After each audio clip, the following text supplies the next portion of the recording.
9 months into the administration of His Excellency John Dramani Mahama, yebetimi akase oral no elusus team and I say a deliver as is expected to be seen, and I said the desired results no yensa kane yebe delve deeper into the orals activities in say ora demlevo aba bonten abekasa e de afahom afi yebe hwe the MPP flag bearership aspirants no enra ena omo picky positions on the ballot paper.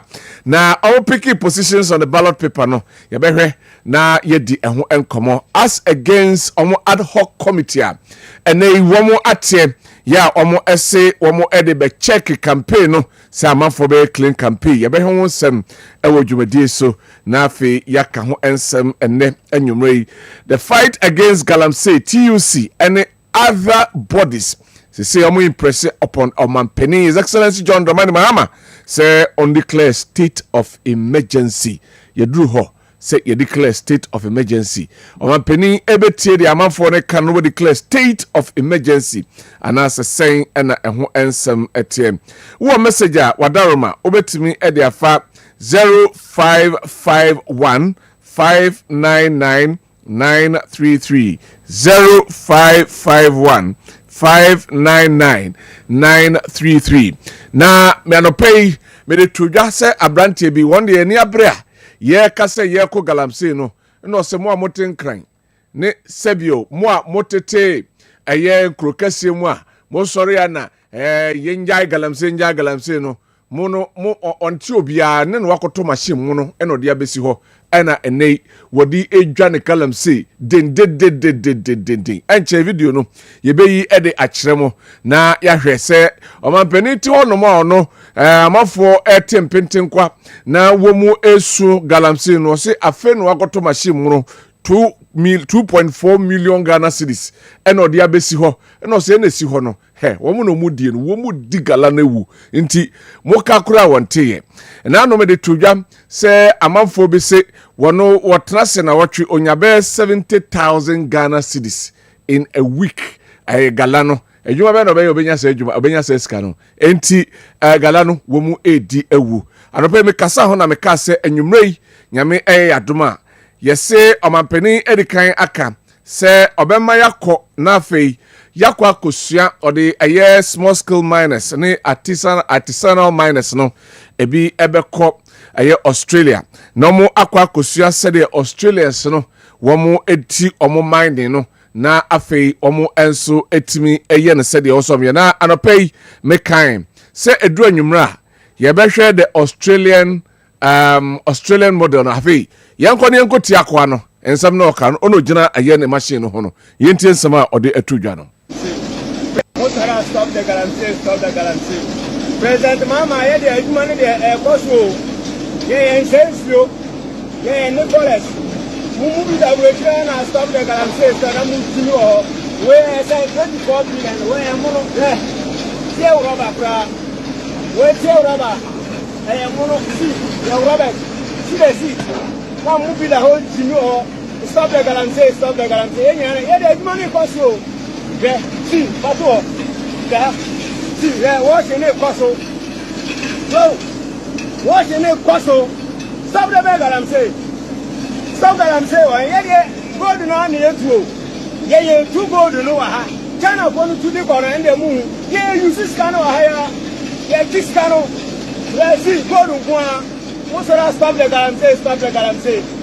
Because I do my band and Ghana. Yeah, the incense, Obia or Fire of us here. Aye, Jumano. Telling why full of condition. Now moving to the radio and I move Jinu or Munsian. I said, Brazilian Mama, Enye, Brazilian Mama, Enye. Papa, that's right, the higher and to the cyber truck on to US about Ghana. Satawale da said your form higher Ghana Nanso Wakraka 73 billion Mohammed Aba Roswes no or the Aba Namuda Hona Mumu to Ghana and stop the guarantee. Yenyan says so. Ghana for no good forest in the moon. Yea, Tigo no block. Yes, I am returning one man in Paye. Where Brian get to 24 billion. Yatoma 10. Namuda Ho Tinu Mu bi da ho timi do ayen kofa etu ayen kofo. Mu bi da ho etu akonfofo. Mu da breche ho etu asofo ahodo adifo ahodo fo. Mo timi le sabi enya breche ngwana manipa yeye. Don't say the year to me, yeah, too cold, no. Over me, damn, I go to one, I'm not all age. Maybe I return to New York City to work as I the edge. See, Master Blabella, you are difficult. See, we ye ni abrena ye ko galamse no oyonko ene si ho no na sabio woto ya yampia no di yatem ewo ho no na mekasa meka the Australian model de omampeni se yenko na yenko si okay yentie nsam na okan wo me okotena aye ne machine mu yentie nsam a okato aso na yemra President Mama tuom fluo ene mo guru nsuo so rivers ne so no adwuma no sabi adwuma dia ne Ghana han enti mra na ese mo hihye na ye kroma for ne ye adwuma no sabi ye nyina na ye sense we wash ne kwaso me na me see wash ne kwaso yeah wash ne kwaso ye na forest bena wa ha forest bena wa wash ne kwaso ye nyina na ye sense yo Dabi, obia wakwan o pass ya adwuma na Ghana ha. I'm telling you. See, career. See, watch it no. Watch it possible. Stop that I'm saying you na sense you. Ghana ha, a man for Range Rover, I'm saying for no, ya tiano ah. V8, I'm saying for no, ya tiano Ghana ha. Benz, BMW S7, S6, ya tiano, Tundra, ya tiano Ghana ha. V8 Yatiano, Range Rover, Yatiano, Ghana ha. Kessben. Ah, sebi breche ngwana imbaye. Toyota Corolla de boys na shata ba bia e Ghana ha. Toyota Camry, o Matiano galamse for na. Areho. Ade na ekunye na yeka ho nsem no. Ena oyonko no de wonte sebio de ka no kra nti sasuban sei ye bedan de tu galamse no ase sei ena amanfo bia sebio wo eye bia ye tu galamse no wo eyo wo suban ene wo no yo anie ne bedan etu osika na esi ho no meka eye machine esi ho no mudi tu amana anoya no wato makomako du Bakubia 24 billion akaniska no ene 2.4 million Ghana cedis ena wato ena wodi edigala nti wei ena yeko na mayenhwe se nipa benya that impunity without disrespect that audacity no wa bejira public no wa the camera sine so no wa kasansem nyina na o man na ama ne kwan ama ne yesa se yade anka emra eye enforced I don't think anybody will have that audacity. That or the camera ebesi so se woka empo catcher man penin se ombetu na mo amotia brochira sebi madwini enifie ya mutu man penifru se stop the galance no wo mu enya ne china na meka man penin a okasa okọ Australia dey na hu hiam because of the akwai eye nti ena mefa Australia nema na ene ye ka honsem ye ko Australia ekwan ya mo fa so mo minimize illegal mining kra wo mo legalize amo minimize illegal mining kra se ene wo mo was strong legal and regulatory framework eba embra ye chichire amanfo efala no ho a wo mo ede no eso na omo aye mining license system ama both state no and federal friends laws no if I say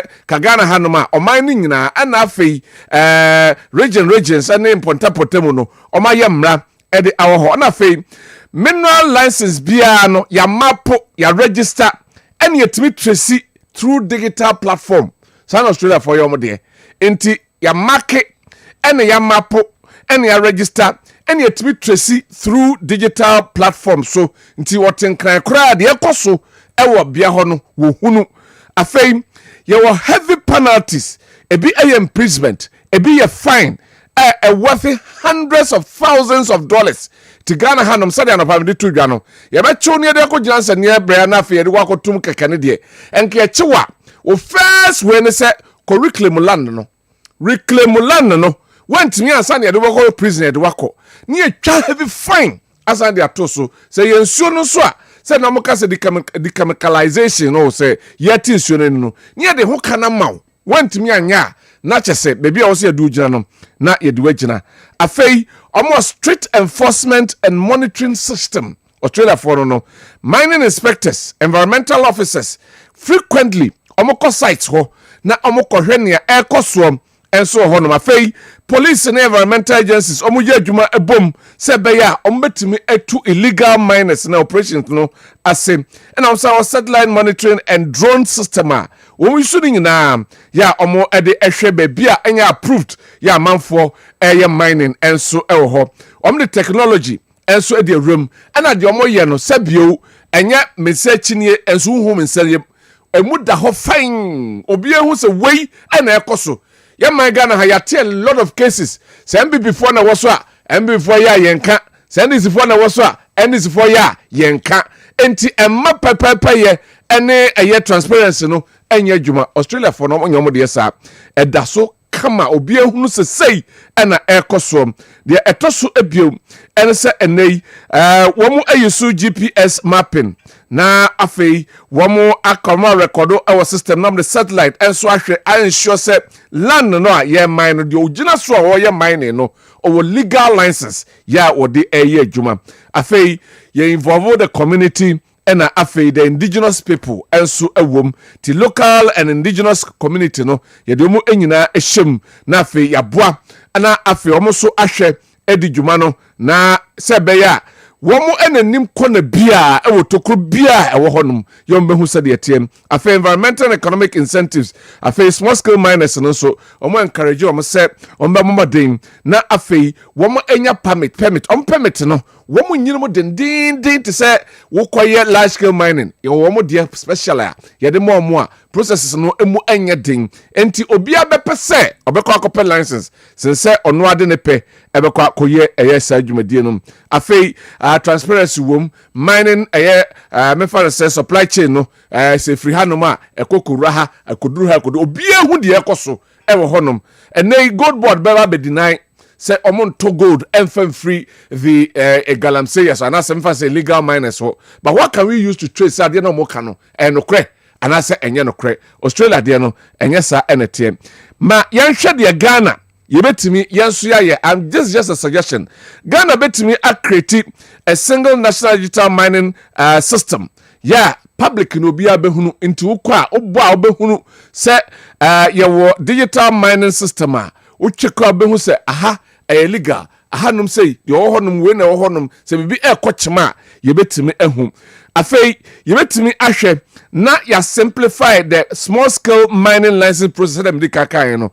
ha yaman munya den some more large scale afei yema enforcement of the laws no enye dwuma na enye fair anya fair de yehunu yinei sa ena yebehunu no Ghana ebetimi aform parliamentary and as a permanent joint mining enforcement task force abia police form minerals commission EPA for military and as judiciary na the local people no so ebi aka ho na etimi aboa akon na yemfa heavy fine emfa ento womu asebi yebehu se womu etu efom agudie illegally na eso na enyese mra ne chibi na enchibi eba we yeminua na afi yagumu ede amano yesa ne mana ebetimi aboa yebetimi use technology as well obekaya embi before ka som koto drones a de behwe sa ne mani nyina drones ne ho ba bi efa ye omampeni a osisuei wo position ka so body AI ebe fight illegal mining yenim be bi akwakosi but yetimi implement all these things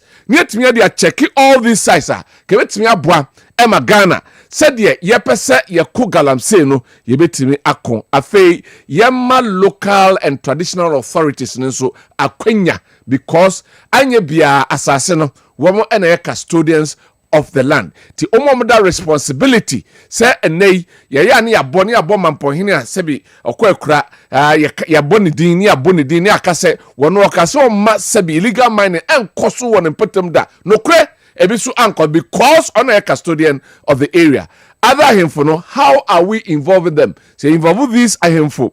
And so a year mining kwa faso ekuna. At least say name be e koso minya so betu akwa kujina asubi so a wo hene enye aware. Sometimes wo mo kwa say the concern and say the license free crime. Ene de aba bia ye wo ho no na ye ba abetu mining. Wo mo hene ya eba sebio assassin de ne dia efum agudie ya aban dia. Sa aban ma ne krata se ombetu a on ne hwan na mom say involve ahemfo no na say ye ka kire ma na say omo play a role ho no ma won hwese na assassin side da me yeso so hene bia behwe ese na assassin ebe say Australia for say dem ka kai no omo restore mining land no na ye encourage amanfo so mom ye Ghana de na betimi aye o say aye land reclamation na afei aye part of the land ye the mawa me say ka ho de but we don't enforce it ye enforce say wunya tu afom agudie ni wi a reclaim the land. Matese mia bi anase ade ba ko etimi yi mercury ene cyanide no mu afri aye asase no mu se yedua pampro ewa asase ne so a etimi yi sane ma ni nyina enso edefri ho o se aban ehwe na obofoto se mining for na na beji skade afri omo ho a ni ya create aye national reclamation fund ye betimi ede restore damaged land na sense asena asɛn no ɛno ebetimi aboa na afei ɛyɛ supply chain no yɛmɛmu na ho so gold bar for koto gold na yɛhu exactly where they are buying the gold from and in say baby and bibi to say South Africa no ne Chile no ne nasefo no baby a omoto gold no say oye illegal miner yento gold in free what da they won't buy it so sanema no ɛyɛ adwuma enso ɛwɔ Ghana hanoma ebetimi aboa de atwa to ya meka ɛne sɛ ɛwɔ sɛ Ghana yebo modern na yetimi eye nationwide education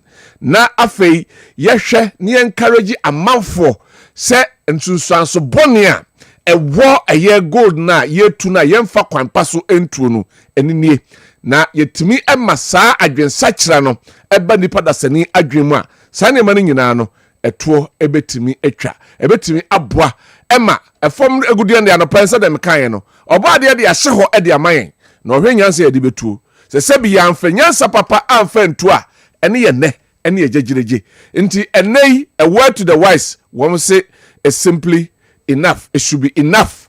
A word to the wise should be simply enough.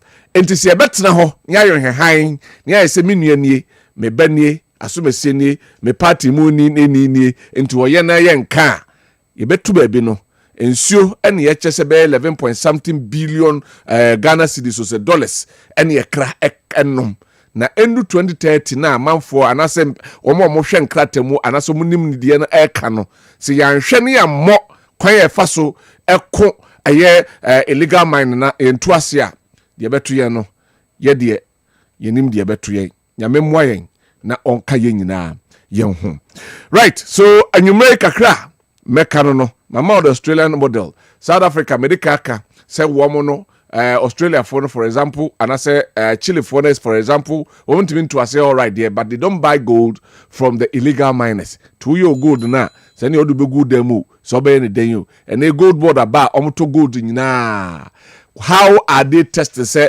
assume see gold or the breme no illegal and I say illegal. Those are the things we should look at.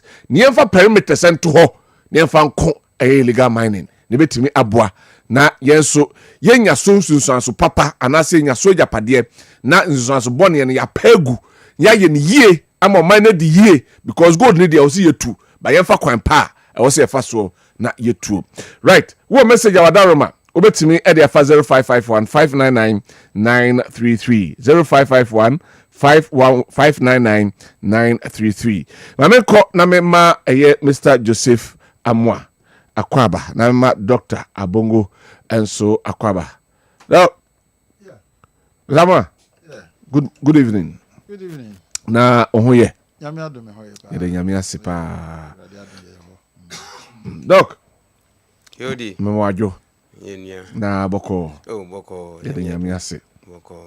de nyame ase ye de adwumadie no hyɛ ye twɛn sɛ ɛyɛ professor Spasapon babɛka nsa na afei Kwame Etua Patrick ono so ebeba abɛka yensa na ye de dwumadi ba yɛn hyase emfa emfiri hanom sei na issues that board no ye mmɔmɔden na afei ye endi ɛho adwuma de di kan ɛyɛ 9 months into President John Dramani Mahama na memo before a memo no yebe sworn in krano na watre a 5-member committee a friend say Operation Recover All Loot oral na oral ne eba no ne nim say nim ya ebe ye na chese be chicha manfo na akogum ba manfo say oral no a loose steam zama ma me shase mfamfiri oh, okay, we betumi ahya sefri ho. Yen ko hoy. Yen shase mfamfiri ho. Information kakra me wo eba galamsey no. Se wo hwe niema ekoso no by the end of 2024 na galamsey sites na almost 14,500. And NDC by the trials umbe mena kofom, but I could do 16,000. Galamsey sites in man for a year. 16,000. 16,000. Galamsey site in Ghana. Ghana 16,000. 16,000. Wow. And I'm more year Juma this year. Elsha in Sia assess here about 60% of our water, surface water no I say. And 40% of farmlands and so I say. Galamsey no more year no about 1.5 million direct and indirect workers. But downstream no about 5 million people are seriously affected, directly affected by the Galamsey issues. It's in your dear form. So share areas bit to say a biomu jumapa no go north western north for no you know a mano do no idea miscarriage and breast cancer. Enti idea who the can see as a didia grown. And ya dear that from cra. You see who share you see also call upper east honum baby. 79% of the people no they report of symptoms of chest pains. 79%. 79%. You can't chest pain. Nyazem bitu na ejia by chest pain me akuma lungs. So lungs no air compromise ya. Just when you lung cancer no. When you lung cancer so you say one some maybe. Yeah. So until enya dia eda form dia ehu pa. Enna sisi a so hwe Ghana health a year. Say by the next 5 years no. This is year 2025. The health burden on this country is going to rise by 50%. So now share areas Libya, the health burdens Libya it's being supported by National Health Insurance. Now National Health Insurance is equal on whole children. Now yes, Yarian be some be kahon. First now dialysis in kahon. Say the dialysis about be kahon. The dialysis be kahon. We mom ye dialysis no. Ukoba could be about 700 cedis. In the week, you know, be 2 or 3 times. Times 3, that is 2,100. Times 4, not just about 8,000. But not just a year to be 10,000 every month. And sanity every year, no, not just 1 year, no, 10,000 times 3, which is about 120,000 per person. You been your says can there. In your says can crown. I dare no san arise.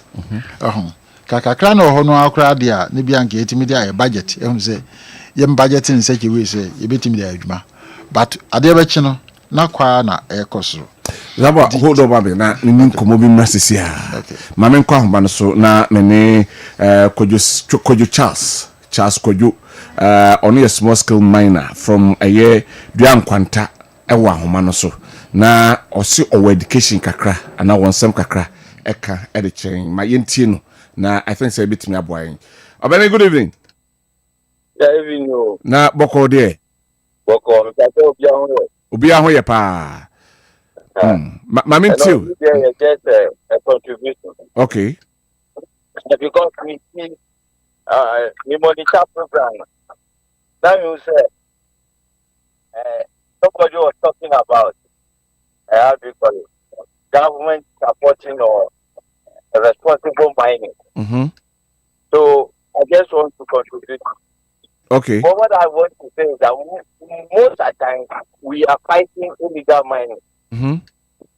But then we are also not looking at individuals who are actually doing the responsible mining. We only protect illegal mining. Mm-hmm. Because miners actually don't want to sit at home. So miners, most of them want job security. Mm-hmm. So if government can show NIPA way or responsible mining, so because of that, I will not attack this person. But who you the one who is engaging in what illegal mining, I'll deal with you. But look at this person. He actually, how do you call it? Open his own pit, having a defense wall, how do you call it? His own borehole, doing recycling, doing afforestation. Mm-hmm. For that matter, NIPA way there, mean 13. Mm-hmm. But who are engaging in illegality, I'll deal with you. I'll deal with you. I can tell you, most of the miners will really rush to that person and learn from the person. Okay. But government and then the media, we are not supporting any, or we are not promoting or projecting those who are actually engaging in what responsible mining. We continue promoting illegal every day. All the news that we see on the news, they are all to do with illegal miners.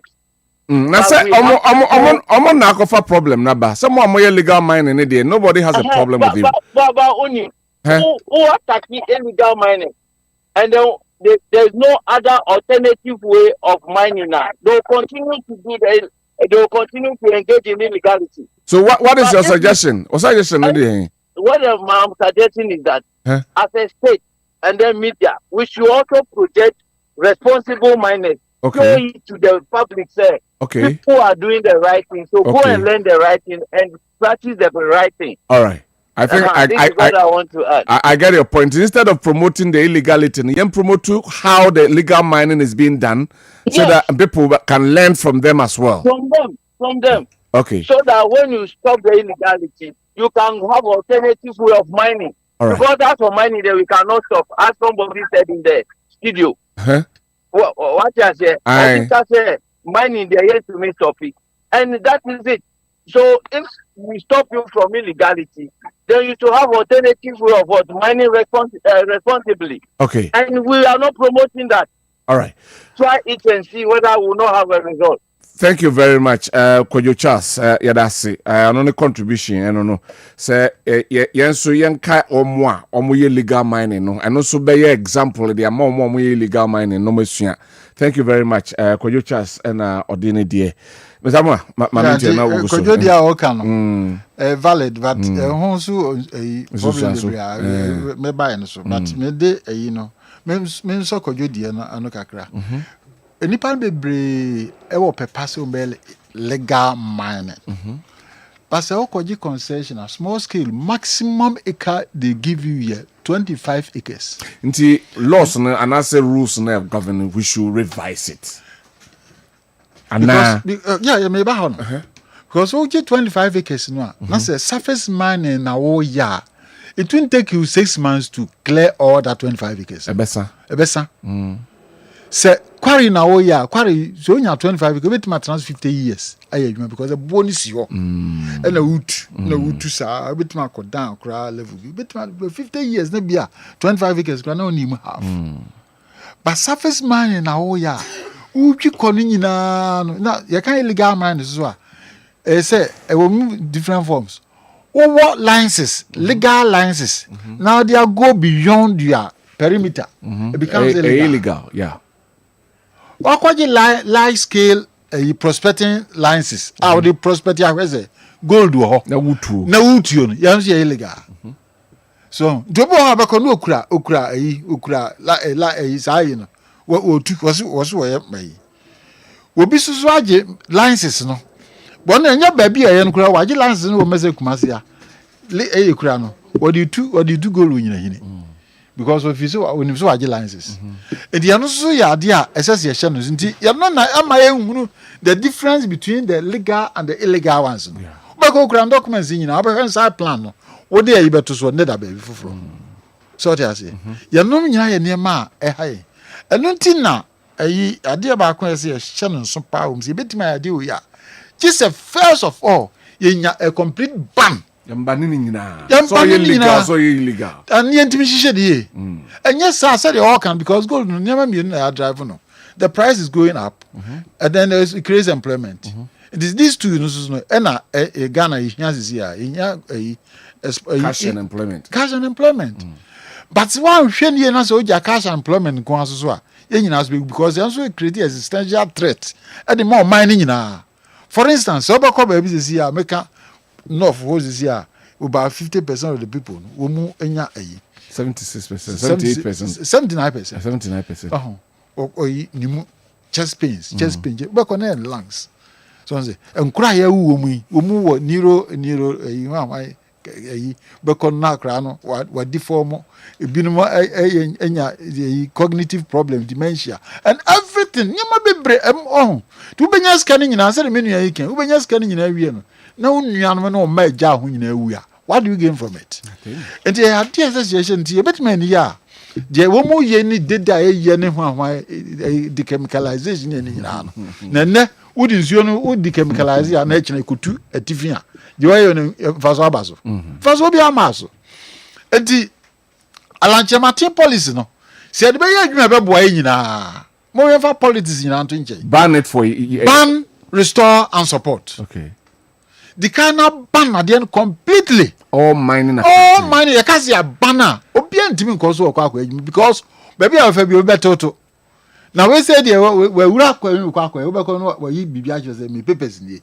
Uni ani odimu so baby o ejuma wa na eso ejuma. The papers ngui e be gu be 2030 anyway yi a kire we. But we yi ejuma baby foforo. What has it? You're not ekoso a ama illegality na doors no. Enye so okura licenses no e kan ho asem. But licenses na dey the wrong thing. All right.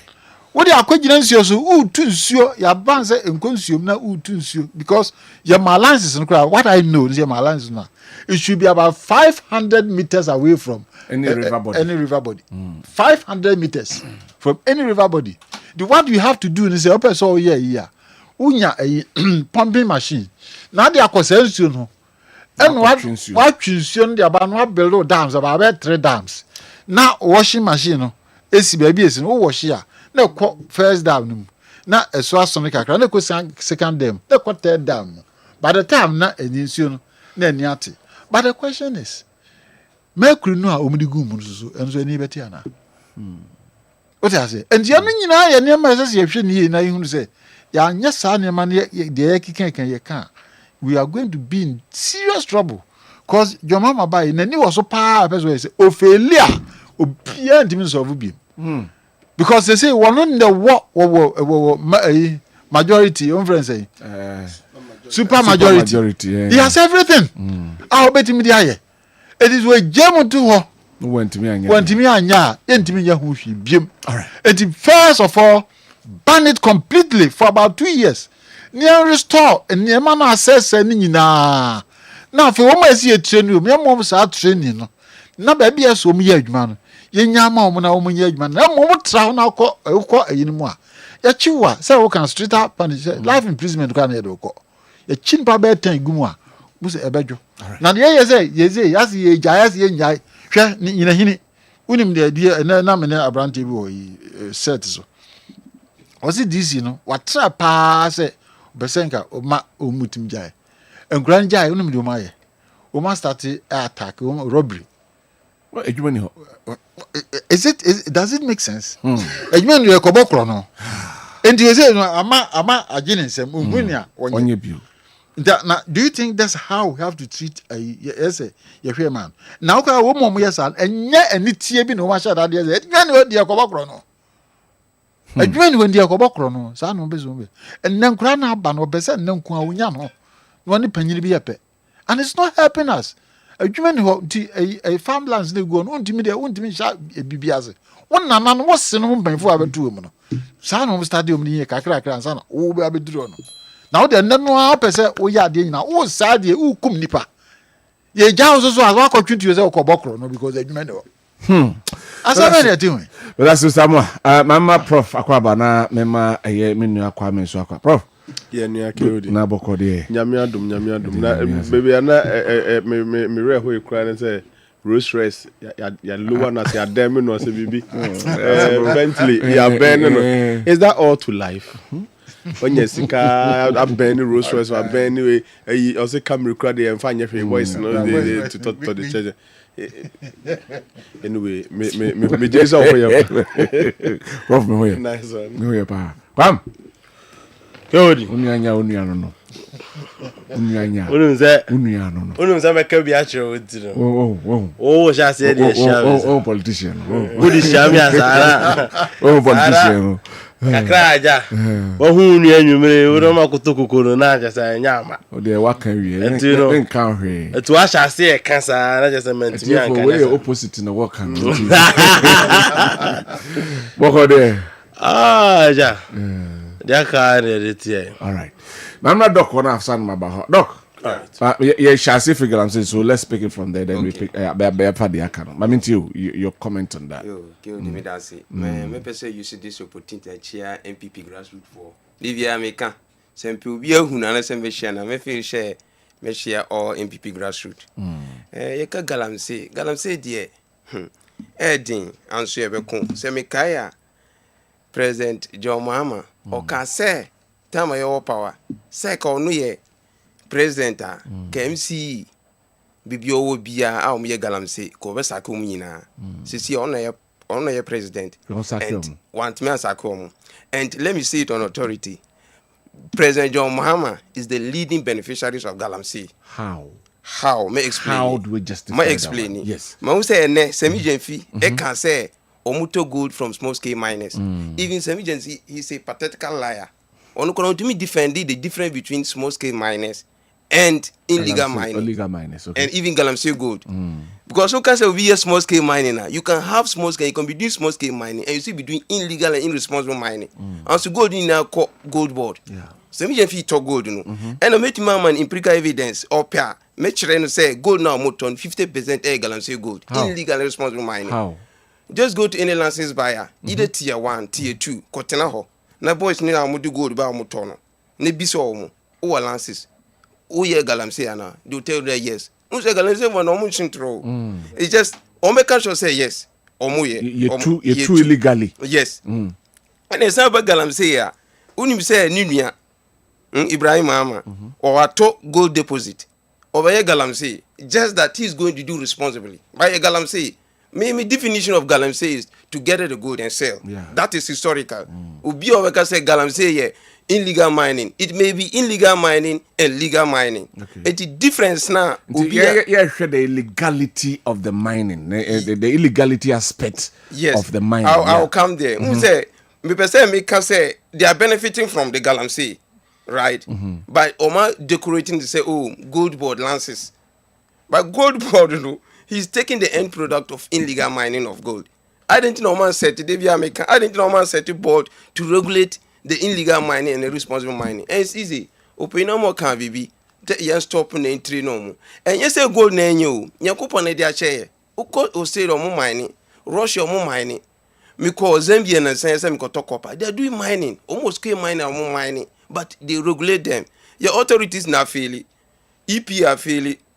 Mirrors Commission are failing. They don't regulate them. Now say I'm say Hanabisu, so Kochi obi 47 excavators. You never 107 excavators. 14 no he. Into me we Into any political, but me per say the politics etu nchen. Na you can about illegal mining. Kwan eba fa side and solve it.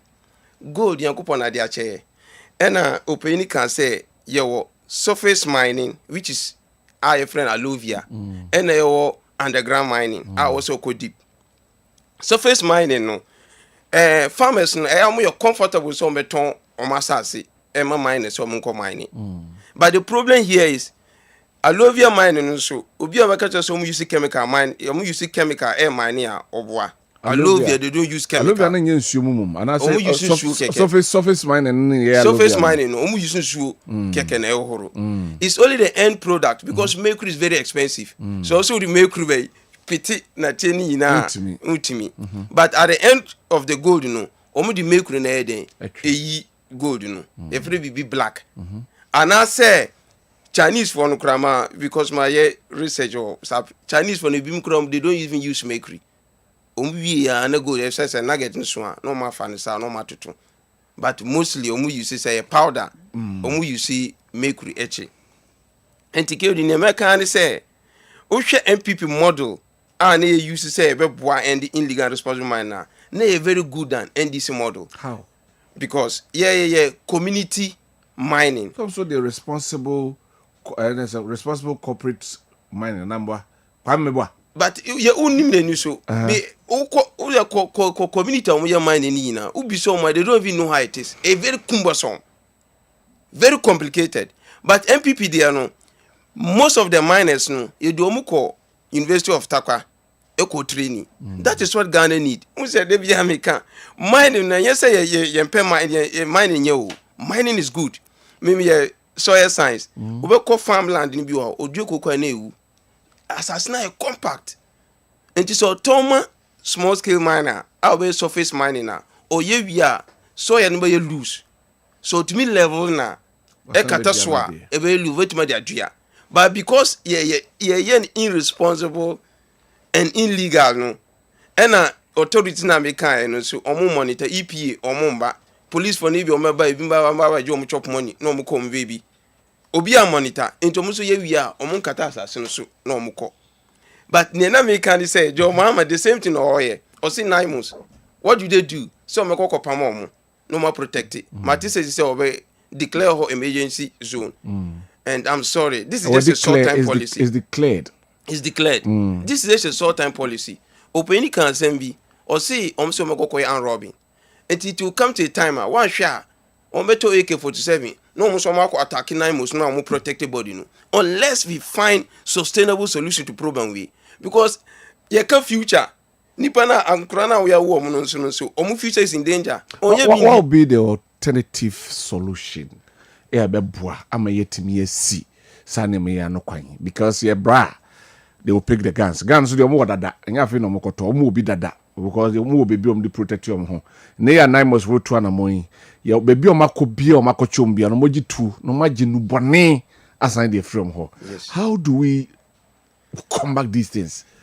Cody one most of omo ye mining no cry niggas small scale mining employ omo e be me a graduate omunye adwuma ye enti o say ye tuli root ye youth employment no ye tuli omu say omu wie school a omutumi ye adwuma ye tamana me sure no wie teacher training college ana ya post to wie nursing ana ya post to say utumi wie okra 5 years na ya post to e kom de o enti o say ye tumi ye programmer e be boa ama ya employ youth no na me na ya me de say NDC for the 24-hour economy e bae but omu ba power no omu aye fa omu kran people no omu san yi omu di. It means our police in Krano is dead from arrival. It in the can say, I was say, ye create sustainable livelihood, alternative livelihood, Emma youth, no, or more mobile is here because unemployment rate no ever increase ya. And the Ghana say ever stopping no or say any sir. And the two community mining and MPP one model no, we should bring that back that model. Open can send be or see offin river no, and you cause urugumo, chinsuo no. Wow, it is a using a model now, and they created dams 3. It is a community owned by a small scale mining. We create 3 dams. Now you monitor, now you pay engineer, if you're a mining engineer, now they are come now you pay Obi, if you're a civil engineer, they are come home. And to much in Swan bar, no more than no idea. Oh, say if you know some recycling now you recycling the view. That's the community model. Now you monitor. One thing is say, you monitor. Yet me monitor Musana, a beboa. Emma forest na ye say no e reduce and nsuo na ye say no so e reduce. Let's not forget omu ye say because they want to reduce cost and gain maximum profit and you know say nsuo no but ye momu say omu tumi ye ni yie and they will still get profit. I bet you must say no moduma na why not they will do it. ɛna ɔkɔ community bia yɛ mine bia na asase bi ɔmo yɛ bia no mostly ahemfo no nso gye bibi ɛna eti ahemfo no asɛm until if you involve the ahemfo na we can solve illegal and irresponsible mining yɛ nyinaa bɛtumi benefit ɛnyɛ saa na KOD Ibrahim Muhammad bɛkɔ akɔtɔ saa asase no because misha no tongo na yɛ mine wɔ hɔ me makɔ underground na misha se CA no cardinal mine air mining engineers and planners engineers na air mining. So what is the difference? The difference is you see the main legal process in mining. That's all. And that is what we need to involve the community and engineers. Na yɛ legal mining. Na galan say for what one yɛ legal mining it man yɛ gold aton ama. Let's not forget gold no say ebo Ghana economy. No be catch say gold ni nya no e bi oboa because gold ebo economy. You too good for oil. You take your mom or no one can meet the press or can say gold no a boy pa or no one can say assassinate trees kurana the end of the day and a benefit or no one can say some no and yemen America and that means your mom and can say him kura say you talk all right galam say gold Mati I'm not quite answering my prof Kwam KOD yes KOD Avencha Penufua. Yes, yeah, I say, Mr. Amwa, Prof. And the doc, the answer, and a day to Ramenchana. Na, Yanfasa Kunya Sunchia. I was a phone in a BTA, and Casa we stand on no existing protocol, because I bet Chadia. Yanchen in Yakone. Nandrana, Papa became a car baby or bossy. Na yɛ kɔkɔ chia busafo ne ade ti ya ma busafo ni nyina so shedding KOD ma men kan national service 1 minute pe ko we national service by there ehia se me ka ensem ba ko mienu be national service ya ba no there were issues about the system na yebeto ye no me pese me sa ko mu bi ghost names ne ade ya try as e be edini bi afrim. But at the point in time, near you over 40,000 ghost names. You Tiakaso will be a Mekasen in San Canisika. Until we can confidently say that they were ghost names. But still now, yes, I believe you say boom. So president or die forensic audit on our system. Almost submit a report to government, to president. Minya being kind, they about directive from Penny by and say we should do a new system. Because old system no as we free musa there kakrabi so we had to stop everything and come out with a new system. And the system say a new system by it was developed internally Ghana for a rely on Ghanaians any day a buy no more I say register for the past 4 days in no more year. And there have been 1 or 2 issues be a data mismatch. Data be a national service the year Jumano. The schools in the Amayan and the year Juma. Now surprisingly, date of birth have a problem. What's the chromosome? Go for your date of birth, Musa, my munti, and it's giving us a big problem. On the mostly schools are more mature entrance exams, irremuno. A honor, me ankasa personally, me tenase dem any DH and honor issues no do one free papa. Because mature entrance exams no age limit at home. Nti bia cho say you must be 26 nipa no ohwe no ho a won do 26 mature entrance no so no e bia ho no betima afa de awram na wate ni date of birth so e de awra school nim ye national service so e ye Ghana card e na ye gide ye bibia nti at the end of the day omo etiam say omo system ni nya adwuma nyina no oba fa no na ni date of birth won Ghana card na ni de won school data na e match. That is the problem we are refusing. Until unam now what to say for can I log in 99% of them data mismatch. Data mismatch so more information with them on school. Obi or the bar office na me gia ohwa. Obi hu se bia 27th March 2003. Oba fa the Odema school no. Na bia 27th March. No I bia 2005, 2020. Most of them any money e correct deliberate. I see.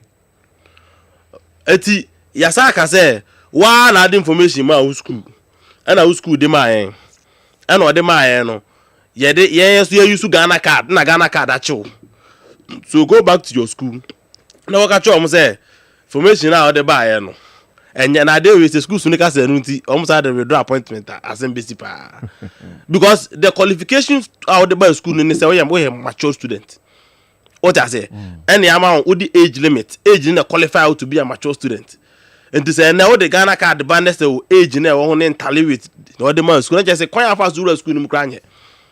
Enti bi nso so hu so omo so ko no mo twentwen. And national service no mo dey ato ade so no mo hoye. And so ye bie ntaba mu say okọ na say mo ya e betuma try alright Ghana publishing for so abam say obi a genuinely omo ebetumi agasete na ebetumi agasete na ya solve so the man. So the situation is seriously under control. Oba various regional offices, oba head officer, we will try and solve it. But obi a dey extreme case, you may have to go back to your school and feed them with proper information. Once they say obi a Ghana ekono, mo amote control forms to fill it. Now soldier for forms he buy out. And I'm food him the guy one obi a fair yes me age abuse. First na 35 years, no I am 25, no true. And then we have card, we are your systems. Our type ebe expose you. So that is one of the intimate more money issues behind there. Just go and register. Yeah, new portal na dey by na me fa enyi. www.gnsa.gov.gh. Kan to boase. Mo am person me say ba besi so. I said there mo radio for ya na mo bo telephone number. Nti ya mo ba mo say yetimi tworo. Aya mo ba on say na dey bia du. Ya tu ebo. Mo ya advert na mo bo telephone number na ya na mo fi say ya tworo ofi. Ya tu ebo. On say na dey bia du. Enti ma me to mbo asen kan ma ko ma. Kwa me ade oba mba na. Ah da bi say ade na wo ya wusu ya bi. Etebusia for munya ke odi na ya to aso. Mo new national service. Mo am person mo am wa be national service for na. Mo ye mo registration site we na monko ye mo registration www.nsmall.gov and say small .ghana.gh. Na me say repeat it www.gnsa.gov.gh. Okay. To university for ne obia wa o person your national service bia no o course awe ya e be bia ma no filling in information na what number your national service. You another website e dey ama schools no so almost so we ba be report na say be ndire na almost so afro e dey aba eno so bia mba be wia ndire so e be tuja anya sa galam say nsem na sha na wetijan kai Keori Galamsey Edinkan. A wrong impression is being created out there, and a deliberate. So wrong impression is nipa bi edin komo bi yedede bi e penti picture bi say abanya obetena akonya so yi say be ordinance action dem fam no hwe Galamsey for. That is wrong, and I believe say obi a ohwe yen what dem ha na obi a so be ka no kra kire ho a untimi nkase mampanyini mahama amamu ya aban ye ba yi Galamsey aye nyina nim se ye hawo eda ye kun mu ne ye ba ye de ani ehwe ni din ya ye ntu ho na mo bia. But utie commentary na utie kasa ankofo kan ya ade a an impression is being created say as aban no wa ye nhwe han na Galamsey ekoso. That is not true, and I will prove to you before say me fi asin. Se ye kasa ye kun Galamsey a say you person who assess say Galamsey kun na ye kun no ekoyi ana say nkoyi a on limit ho to ensuo nko a, because the fight against Galamsey and I say the impact of Galamsey is not only on water bodies. How Galamsey dey brain enye ensuo nko a. In fact me hear my assessment no ensuo no kra ensuo na ye nyina dey ani hu no and kra the level of destruction no form assassin ankasa forest ankasa koko ayetugu. Any the impact on our land far dangerous crossing in Suno. Now the entire council as I'm visible and will be Abayi Bayi. We've taken a lot of measures to drive from your reserve forest by an amount for Ogum. As you speak, 9 of our reserve forest media for Mamuda Atlanta, you have gone there to check. Yet my driving for no Mushemuya mining a free mappy. Pacho enye ekuna bi na ekuna na. ɛko kɛseɛ. The issue is that. But you start from a place. Drive omo wia. Omo kɔ ya. No more sense mochi. KOD. KOD. Me di nkomo sɛ. Ɛyɛ abanya sudie yɛn ne ɛwɔ abɛn. Ɛyɛ sudie sɛ. Yɛn nsu a ɛsɛ, yɛ kwae a ɛsɛ, yɛn saase a ɛsɛ, yɛ koko a yɛtwagu. Yɛ bɔ ho ban. Na yɛsi ano kwan. Ɛnyɛ saa. Saa anamonto na aban tu no. Ɛnyɛ dakro pɛ anamonto. Ɛna ɛnyɛ na awɔtwe na awɔtwe mienu. Enti sɛ yɛsi yɛ asɛse ne yɛsi yɛ ka no kra kyerɛ. Mbu sɛ ɛho sɛ so. Die no ɔma yɛ. Forest na yɛ reserve forest. In fact, say na yɛ di nkomo na ɔmo sɛ mi ɛnyɛ ne politics. Ba yɛ ti krom ha yi. Ɛyɛ under the last government MPP aban yɛ twa mu. Ɛna ɔmo akɔ amankofo wura reserve forest. Ɔmo na yɛ mmara sɛ afi the reserve forest na yɛn two mining wɔ mu no. Yɛnyɛ na ɛwɔ uko wura ma bɛgye permit free presidency. So we can sit here and say obi a wura reserve forest mu bia na okura krata no. Mampanyin na de ma no. The question is Parliament that passed the law? Enti ɛna ɔmo yɛ mmara ne sɛ mebo. Ɔmo yɛ mmara ne sɛ. Sɛ obi so wura ma bɛgye permit free mampanyin aso yɛ. And I'm paying man for permit no go. But the law was passed in Parliament. So a new government abandons or driving for away. You don't come there and shout so on here. When you know say he's been driving people away. Where in so any common I did. And so be on the tributes. Surprisingly, in so no more mind the woman in no meaning say intertwine no. Some person was assessing the impact of our galamsey fight now. Now could not praso. Now we video they said NMP before you may get it totally wrong. And this education will be education. And let me share it with you. Arguably is the biggest river in southern Ghana. The major tributaries of River Ofin, River Bremu, River Oda. Sa river say amabodi nyina to see another galamsey hub. And they say fight galamsey. Now cleaning for free no ho nyina. Nessa ofin nkofo da so gina mu edi oda nkofo da so gina mu di bremu nkofo da so gina mu dia you will never see the impact on the river because o pa mo free ho no ya ho no ofin ne de ba bebom ya ho no bremu de ba bebom ya ho no oda de ba bebom enti say a well plan now dey ya you will then make sure say when you nkofo free ofin ho when you nkofo free oda ho when you nkofo free bremu ho ansa na wo ho impact no wo praso because we nyina akobo prem Kewodi enkomo na minu de notice enti ensuo no kala no aye de assess ne de you may not see the real fight to beka say bia obi anya hwe because ensuo no ebubom he ofin ya kan wasemi ofin ni tifi mampon enkunu nim eba twam ofin so abefa barekese opa tracy free mampon abefa barekese wonyina ensuo ni clean etra machi bare esane be wura atwamampon no ho no mokopɛ na ensuo na ni adane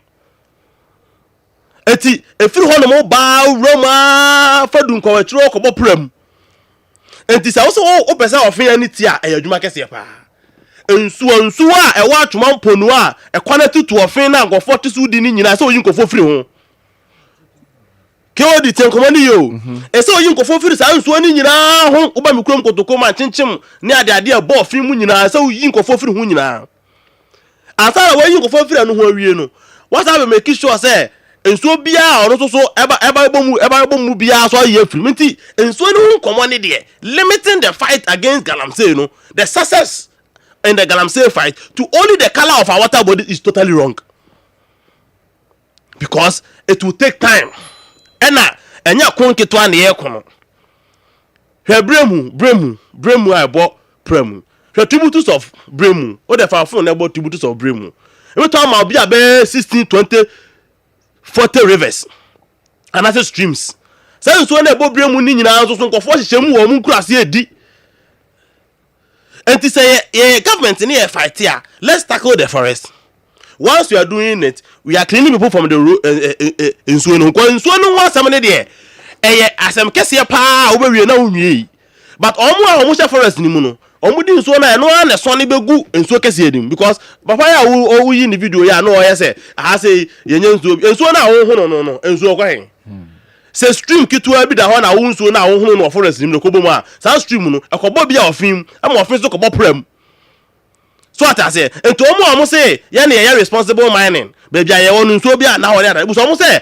ensuo na omo wo hye wie na hu no ekwa hen obe wako wa be trace no na stream bi da ho ebom na adwenya ne se sa stream no enya ofe enya pra enya nkobra enya tano enya bianti no ono de onhunu nsuo but sa stream na o sha forest ni mu na ohunu na ebom eno a na ekobo bia ekobo nkobra ekobo pra ekobo ni nyina mu ama ba tv so me akase galamsey ke o de se u follow me common enti say ye din come about galamsey kun na mamu ma ye limit ne se da kon se nsuo bi ani ase enti aban ne nyehwe dabi ye musa se aban ne ba na monto be no atu sa aban ne timayi sam pampa se no kre se 9 reserve forester na nkofo se mu a o mu di akonta mine no mu ni ade tan no numre forest no aban ne ba ye watimayi o mu nyina firi mu a that alone is a success story and as Ghanaians I say so mu nyina firi mu o say o mu nyina firi no omu we people are still there. Akonta mine that was tan no numre forest that's my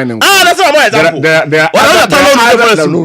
be KOD before I send this na akonta mine tan no numre forest wo jina mu di ama mu media for that be you ko meba ama mu media for me bu so wadaro ama media for ko twa akonta mine so wo jina tan no numre forest ni mu edi tan no represent this one what tan no numre forest ni mu as we are talking now okay nti why be mu na onim na what that's wom there are people and na ya kase ya yesi akoyi akonta me no abafo da so jina numre forest mo da so die there are people there yan fan cancel na dey KOD there are people nyobia what defend there omunye nipa that be what I didn't know human beings KOD what is Ghanaians in the forest of Mudis I know because on your component mo fa ne say eno you okay that be obi am pass be you okay that is what I'm talking about. This is a big platform people are following it that's what I'm talking about I'm talking about individuals who are in there. I am not doubting you, but ebi ni den.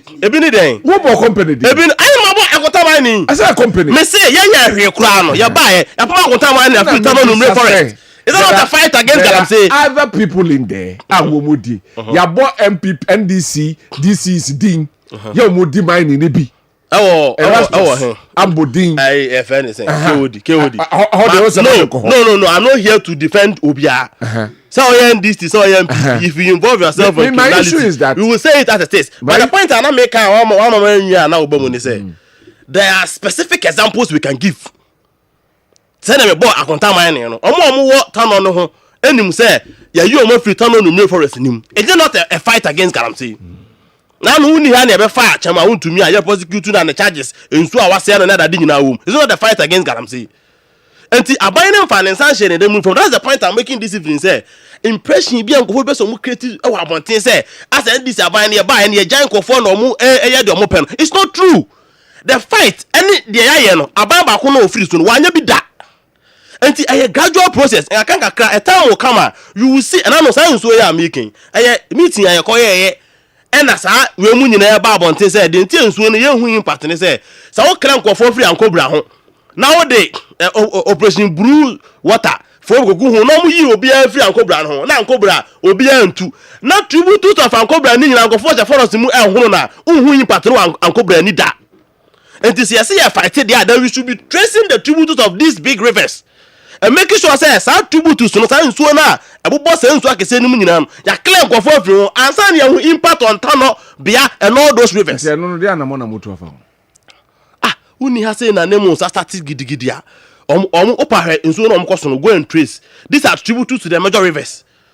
It's a new dimension abakra because first obi she forest bim not nsuo kitu abi hu no hono na obi anhu no kwa ye de bia nsuo akese ne ne yehwe ba ya hu se ya pa mo free nsuo akese ne hu wie no mra so she forest ne mo hu nsuo kitu na ye hu impact no now the name is targeting all the tributes of all these rivers until yama ya ho time kakra we will see progress even as at now so hu nsuo ni bia there is progress of I just say bia wo won ko ho no me am hu no last year even ofin kra ye kan wase no ofin river me am who offend last year ekwagina offend mu ye video no last week me who offend I saw improvement asesa I'm telling you I say I clean you but you can see say it is changing positively. Yes with time we will get there enti yesra Ghana for enya no kre say aban no en fight Galamsey aban no ebo na fam de bia so obey forester ye ba ye na nkofo gumu omu di nyina ye yi omu ye boy homodin se ye beye but se wu se ensuo ni nyina ni nyante ya ade a emfie du emfie nwotwe ya almost fight ya mama any antino say 8 months obi aba no fight no be sure ka decide anything so na anything ya but say 8 years into any timity so there is a progress I mean nim say ya ma ya ho some time no ke o de ma betena ha bi mu na fi yi nsu na na e say mo hwe of ye so the government is not sitting idle. The government is fighting it and I know one day we will win this Ghana. Thank you very much, Prof. Yes, nice one. We the menu Kwame me can't dey to the end so na minim say ahwa obejima no asibone but menyema no asibone no ma sign a disclaimer no the American say Ghana card ye mu be defending pa because na ye ya akachi say be na nya de panko mampani kufo some 30 years ago nko amoso kra amfa amba we hear mfaso aba ma every coast na man immediate we atwa ho ahia na minim ni enti na ye de ne ye de politics. Yeah, politics are meant to me and successful. Go for time and successful. President Mills, President Mahama time. Kwabena Dankwa for the time when the possibility was almost there. Members of Parliament on the other side, ukaya issue statement say mu bianco register Ghana card no. Enya de papa nenye se so ni enim pa say ya de papa. Kamya yasa sem here bia Ghana ye de be politics. Ni abo ato egu enne esomfa so ni bi na menu Kwame eka no anya hwe kra se Ghana ni betwa ntro kra with the Ghana card you have only one time to lie bewa unye twa ntro ani we na Ghana card capture say Kim asa you have only one time to lie Minia wisdom the friend Yaya Kweku popular name and I'm kan kofo be hunu no executive secretary Ghana card mesre say securitize the Ghana card system. In fact, my name is Gusua free civil service general system nim akoshe security because a security matter near the data on national identification a national security data. Enti matese nkomo okoswa be free baby do to a public normal civil service then ni bi no akoshe they will be recognized as a security institution. Omuno keeping national data is serious security conversation. Oh yeah. And that move, them say omu amendi omu Ghana card law no. Say buy a check akra. And in the amendment no, omu desa arrangement in yashemu and komona kwa echiri pa. Very soon Ghana card be free normal civil service system no. Aba be share security for. Yes, me sure say the infaso be brave beka. Alright. Ti mestre Kwame we na number beka. Asem hia bi wo hono mu a ye hwe ne yamfa anye politics. Me sofo pani anwumre me chiawo. Osofo Ebenezer Yadom. Prophet 1. Okay. Ukaya mu ho ba bi se na campaign se na yeden yo. Se Ghana card no kra mo se yeden. Yeden. Also for penny emfaso ni bini. In fact, Ghana card office on and say Neswate. Na nkrofo ba ho besu. Ompem de. Obi timi ba wo twa ntro ba ako. Na reality na ka che no nti opeso versus twa ntro number 2. Obi a force ya ko tin ya de mfie ni bi atiso. Say the be ya onko pension tem. Nature so to the be you can't cheat nature. And na wagu ni mfie ni 15 good years. Wow. And they do baby internet so ya ko 75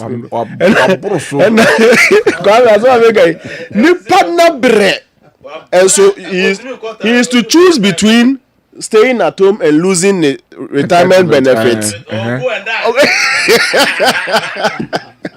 And you maybe wisdom Yaya Kweku executive secretary me chia pa na it's a good step enko security system na members of Ghana card ni adwumayfo nyina munye mu adwene say mu ye security institution na mu wan keep the sanctity of our data. Odi nipa na twantro first one is allowed. Odi on first line. Over nante.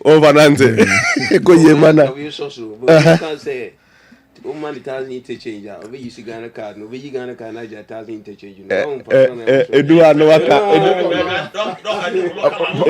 Edu ano da government trust. Edu ano fankan. Government trust. Edu ano. Government trust. Okay, galam say. again nchechemu a menu akwa meye nyina solid, all right, but nchechemu kronwa na in fact the fact that tributaries na say major rivers no and sesa yenye nne na aba enye discovery ebia new approach na nine mosafa no yebebo yensema momo, but in the past then still na nkrofo say tributaries no na benya so kase nso won so tene na nkasa kase na nkasa so. In fact, Ghana ni typical Ghanaian die nanka yebuye nsuo pa. Nanka yemfa nsuo ni agro. Ye nyina edi ho dance say we cherished our water. Our rivers pa. In fact, when they say me do me neighborhood bi a yenyini wo mu a na ma ye hoho okra because me say na forcing da. Okay, na na ehire da. Krupa no da. Beautiful places like forcing na make and fall it is a waterfall. Pure white we here pipe nso nto no and so and then all those places I'm mentioning their shadows, their real is gone. Akoye identity we are told say apart from say China funding machinery akese ba ya umbe mass asene say more no omu timisu demonstrate say nsuo ni line ni mu pepepe da baby nsuo ni nam no ehona good kese pa ehye umsi we ye nsuo ye hade nsuo ni nyina ya honhomo ye bosomo ye say oh sa sa de ne ye wo rituals bia ye perform de ma bosomo no a wo ya into China for ebe demonstrate actual Ghana de ye twadwan wi a ye feel say ye yi apa ye twadwan na no ma enhance na mo so incense be 10 bi ka ho she candles be say bi ka ho then bi ka ho konso no ma nya ohwe ampa since um ba ko demonstrate ya anya hwe ye gold na cho na enkofo invade the rivers nso aka ho nti say there were two challenges ya asase nso de no ma men kan to so say we say an acre of land, a portion of land, any portion of land let's say a natural environment and your residential and let's say forest natural place na moko destroy no it takes 40 years I will be finance can to restore itself to net in the first 40 years 40 good years minimum nti o hwe na me data bi o honum o picture Ghana forest loss na forest are losing the speed at which we are losing the forest now be sound say reclaiming them you may need 40 plus 40 plus 40 plus 40 plus 40 plus 42 and you know one bit until you hear fight na cause no be not targeted forest very important, but I want to you can't say ne be omo tie ye ne mo a se be mo so mo ho no am ye adwuma no e se mo tie ase se portion bi a mo be say ne bia ne nua mbetwitwa fa afiro bia ne amna mbetutu da ho bia no before mo ba ho se na portion ne tie no se benya ne sa back I say 40 years to John video now we have been able to kill Rolls Royce what me kill a Range Rover said then what kill is but first one na forest ne de mount any carbon near sunny so my oxygen near my papa dan ke timi nyini che enya natural health near the free mu no wo was saying for the next 40 years enti me can we say be a better ho ase ene nsuo ni nso no mate dechemicalization common nso na minuaba cluche prof na brown cluche prof na obisa se obehia be about $200,000 even for the piloting. Okay, me think common course or presidency no now it looks like Minua Franklin raised budgetary issues budgetary ni nyina na sebe Kwabena ni obenteni asumasi for say niema no ye ka kire president my president nso ka ya ono so bo ache de ma finance minister say budget no ye no ntie common course no ma sika bebiri nko Ghana sika ne yesa de kwa yesa ayinu a nkrofo ne ye no nti minim say me ofa ne kan ya senso na wo ka said the cost of dechemicalization, for example, no. Why don't we surcharge it on the people? Wow, say near the above. Yeah. Yes. What I say, I mean, you need nipa back could be a surcharging, but tomorrow, 9 months for your money line this for now, more good soon as for a phone in instant fine, now a day fine them on. And you cry, but you have to say, fine them maybe $200,000 near their command nearby professor. Brown Cluche no dia kotosa dechemicalization nano technology no no dia ba be dechemicalizing so no me sure say even the Galamsey for no will be willing to patronize I mean to participate in that conversation but the Americans so to say no so nye permanent solution to the conversation we are having in fact thank you be di nyame hwamo pa we would have been extremely disappointing people say nyame aboni nso di amayen ni edu ba bi a yentimi nkontrol ntino just enya nano technology bi ansana ye dia begum for how long are we going to live with $200,000 for a pilot? Fana say the agun so e organ ha nyina mu enti 200,000 so organ ha is in excess of 280 something known named rivers. Sa 280 nimpo a nketwa na ye nemu omukrupa na ehire mu nka ho nimpo sa 280 nimpo ni yeto de agumu a times $200,000 ni ade no. Minim how long one nano experiment will last. Fana say ya fear. Just a fibia ya beto 200,000 plus 280 rivers. Who are we? Yeah, for. Yeah, for. Among our League of Nations, West Africa hakrano. Me sure say Togo funsu say to the extent say na umu join dechemicalization. And na me sure say French. And like say Togo so French, like Ivory Coast na American. Mali for ne den. Me sure say omunsu say to the extent nano technology no betimi aboa yen. Maybe I feel say if EPA really wants to demonstrate something, you should give them the opportunity to demonstrate.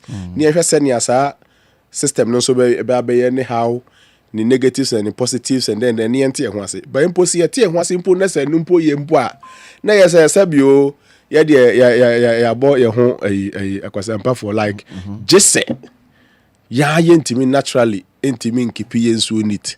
I just say akope technology be chemicals be near na once so I didn't friend the chemical pe na so who say eventually implications implication wo ade na friend chemical pe chemical para ya si uti orient wo ko yanom ne kura no ese ahrawa ne den excessive analgesics in nim say wo damaging effects wo lungs no dem nti chemical de edro de unya te say ade ne kura edro bi a ye koto uti edro na so say chale anye de no wajim enti madaroma a important conversation politically no amanfo a kita ndc konso say okay so be declare state of emergency so declare now they are right why are they not right so almost about hunu say possibly be almost here enti na America say about relative versus promise promise say enti say if we are keeping your feet to the fire there and then you have every right to, right. So they are justified in demanding that state of emergency. But me can say state of emergency na NDC for demanding. Now it was political, extremely so. And today I insist that it is still political. Because the reality is that gold ni yebetu. Okay? Be yebetu responsibly. Say responsibly dear any state of emergency or not, what are the pragmatic steps are di gu hono mu a ebe enhance responsible mining even after state of emergency. You discuss this animal na se betimi ayen na why state of emergency unless obi ye stubborn see the sanction na gu akwempa na mine na bia na say Galamsey ni bi so no de oye let me touch on that one too. Em say more fan can say Galamsey for no tuo mu say ombeye armed robbery my district chief executive means say Kwabena kan ya say me ofan kan ya this CEB yes so ko fight no but we give it up black army me say President John Dramani Mahama the challenge in the first 9 months a day yakọ 1 year or what pa meaning say politicians can list a lot but media me change and me hu say or challenge with Galamsey nkomo ya yedi any insecurity as a country. In fact, can you imagine, say, a group of people be in a certain district who have threatened armed robbery and have actually armed themselves and commenced armed robbery activities? And Nuntiama, a good cause, DCEB A2, watching us. Into your mind as on mine, Senke Koba say, a Togophobia, armed robbers be person better share mine as well. Into your better asan na be we armed forces no nyame adom ye ntan ko enko den mu ya nom ko serve UN for near day peacekeeping near den deba armed forces for adwuma na abai People have threatened the state, the sovereignty of the state with armed robbery. Oma threaten ye. Obi tibi kaso enim say mo yi ye free ya ba be kunkum mo ye be mo armed robbery a. Na se no nti usu kunkum. Unyi omo. Na se wo yi omo wie. Na omo dane omo change free citizens ni papa. Ebe ye atoyerenchemfo ayoretofo atoyerenchemfo a. Ye wo man nhyehyɛ ya no so deals with ayoretofo ni atoyerenchem. Don't we? Yeah, we do. Enti this year wo nyina hina asede na me ofa ka ho asem no me nyanye disappointed there but don't let me get it. Call for enforcement friend crofo say me district yi mu armed robbers fo bi ato ahye me so police commander can deal with armed robbers yesu no mu ye armed robber manifu a o ma sheda say mu be kunkum ye dey approve galamsey pointer now so sheda frebema camp for no Also, yes, what should I say? I know this is a non-starter. I don't think you must say this anywhere. Okoka parents say, "Oh my God, no." Obinya the armed robber threatening yempe yenyani amwa. Really? Enti me the message me solution maka na mesa kabio. Benada no meka ya na empanifo odwenjwe ho ne ade. What I'm saying is that said district be to say in hini and now for so many in some more strange district baby our district be our district be a more baby zones maku 20 and now electoral areas number friend no some friend zones so say they find some more maku 20 nyame adom district no e fa baby bebre ho no galam say e koswa mo steady assembly members betimi aboa DC presiding members mo nyina mo mra together na mo hia services geological service for beboa mo university beboa mo university of mines beboa mo zone mo district na no makasa okay gold wo ba bia and so for sustainability sake intino ye these 5 zones and electoral areas as the areas are here permitted gold mining oberfen galamsey oberfen den bi akabia mo bianko mo bia mo ha no mo sa 5 electoral areas for no omundi concessions na ho ni nyina anwie enti ye kuyi electoral area 1 for a ye de mo ba concession ha mo bia mo 2 mines electoral area 2 bia no mo ba sa area mo ha ye de mo ko ha na for minor code sa area ho nyina say when you come to Offenso district mining is done in electoral area 1 2 3 and 4 it comprises communities say ni sa area ye twa ho nyina hia no de ko nyina ye nya mining ho. That part of Offenso or that district can have the time to breathe, restore itself. DN. Ninyina babidu baby. If at that point the electoral area na demarcated for mining no, and so drew ni peak and I say a drew baby a we adwuma ho bia enye ya. Nkrofoni ya dem ko ho nti we can insist on their reclamation programs. And then we be reclamation program kama ya ba hwa why ne kama no. Na the new area in the district ya demarcating no ya move akọ na ahanso nya bre ayeyi menua ne Emmanuel Amakofibua menua because we come from the same region menene ne bohye wasane ne ho enzema ya bohye ewo Samra Basenkwa ya invite family ho kon Elibo street sanzema fo ni nyina ya ne mo bohye ho same line so in his time as the lands and natural resource minister we are willing to help. The best has always come from the West.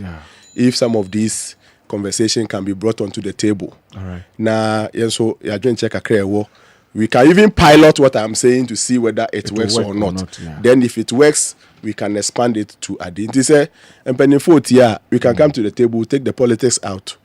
And then solve the problem as a foreign any power. Any power can't we do this? Thank you.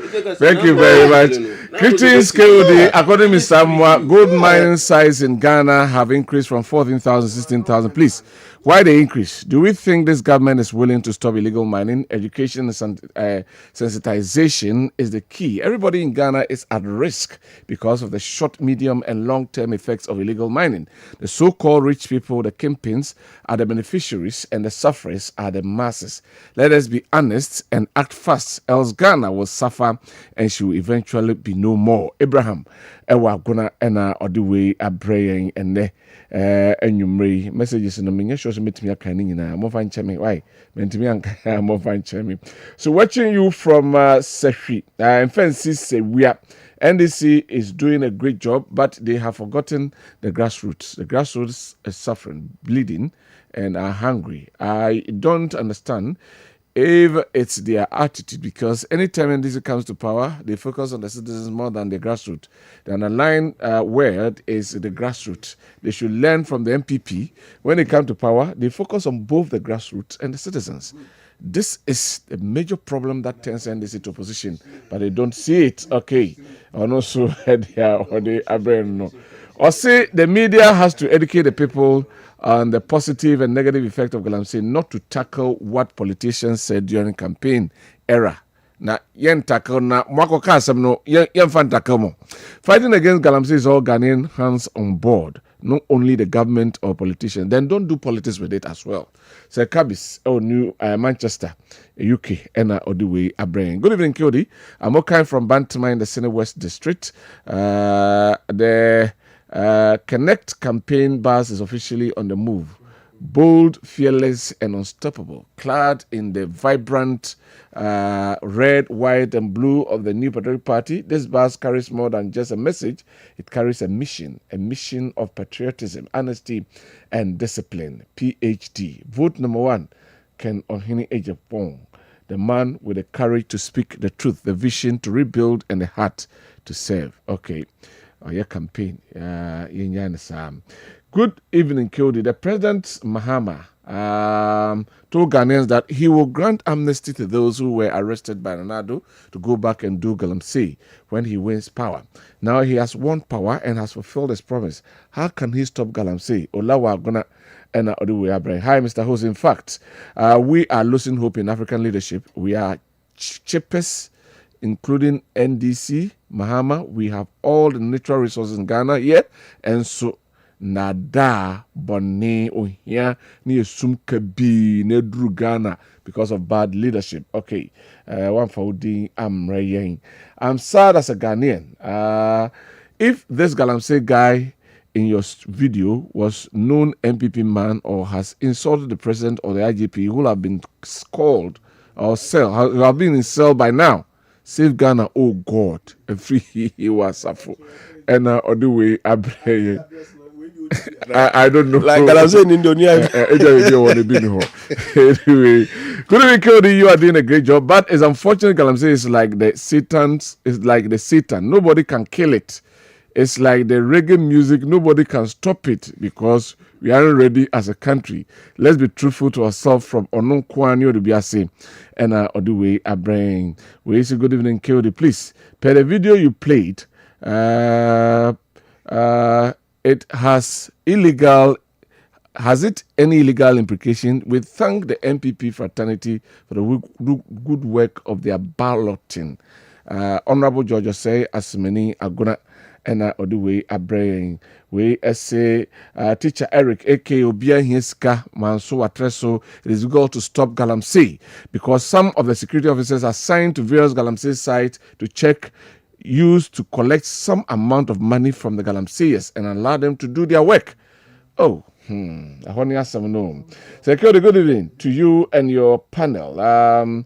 He said, all Asante Achim Hidiem listeners listening, but Kyodi, let's forget galamsey discussion because the president said Gold Board is benefiting. So whether the land or water destroys, he doesn't mind. Odeno ho tumude hine nabwaje from Asante Achim Hidiem and Odiwe Abraham. The only person who can fight the galamsey, fight illegal mining is a candidate who is willing to go for only 4 years or 1 term because of the attitude of some politicians. When someone is talking and trying to act against it, the other person is encouraging them to do it and promise to release those who have been arrested. So, can we tackle it, Kyodi? That's the question you're asking. Good evening, Kyodi. I'm Sam Isaac from Takwa. Sometimes when I hear NDC guys saying MPP people have no moral right to talk about galamsey, I get furious. The first time heavy machines entered our forest to engage in galamsey was in 2010. Who was in government at that time? Mills Mahama couldn't solve it. That was why, as soon as Nana came to power in 2017, he put his presidency on the line. Though NDC couldn't solve it between 2009 and 16, yet he vehemently criticized Nanado's government, so they have no justification to say MPP has no moral right to talk about Galamsey. You're just 20 minutes. We have 2 topics to deal with. But you move on now. This time around. Oral. Measure safe requirement for this time. Now, the oral. Before President Mahama was even sworn in as President of the Republic of Ghana, the oral committee made up of 5 prominent personalities. Your findings at the Ekodine Attorney General. They handed over to the President, who handed it over to the Attorney General. But oral na lose his team now. Kwame. Just 5 minutes. So do you do 5 minutes? Remember 1 minute in commenting on the state of emergency. And come on now, Aban. I'm saying you can't brofo state of emergency. And omo can say aban nye sa de no. Omo kan twi emi hu adekro an twi ye. Eti na no ma me bi e fe no buru o sha me was Kwabena adeya omo say yema how do we call it? Aban eno so ne den. Na so omo penti omo nkyeremu otwi. Someone amuri kai omo kano brofo nko a hwe o de tie explanation na Google de mame or say a condition declared by a government in which martial law applies, usually because of civil unrest or natural disaster. State of emergency, someone amuri kai come. Okay, me ba me din komo ba it is a brofo na. Okay. MPP for ni Ghana for bi no mu ayiro omo say en declare so be some man for say ka say state of emergency na any den or say a condition declared by a government in which martial law applies. Enti martial law no any den or say martial law, a military government involving the suspension of civil law. Enti soja ni aya ka chen say wo koya ade wo koyi emra ye de adwuma bia fato nchen na ye de open.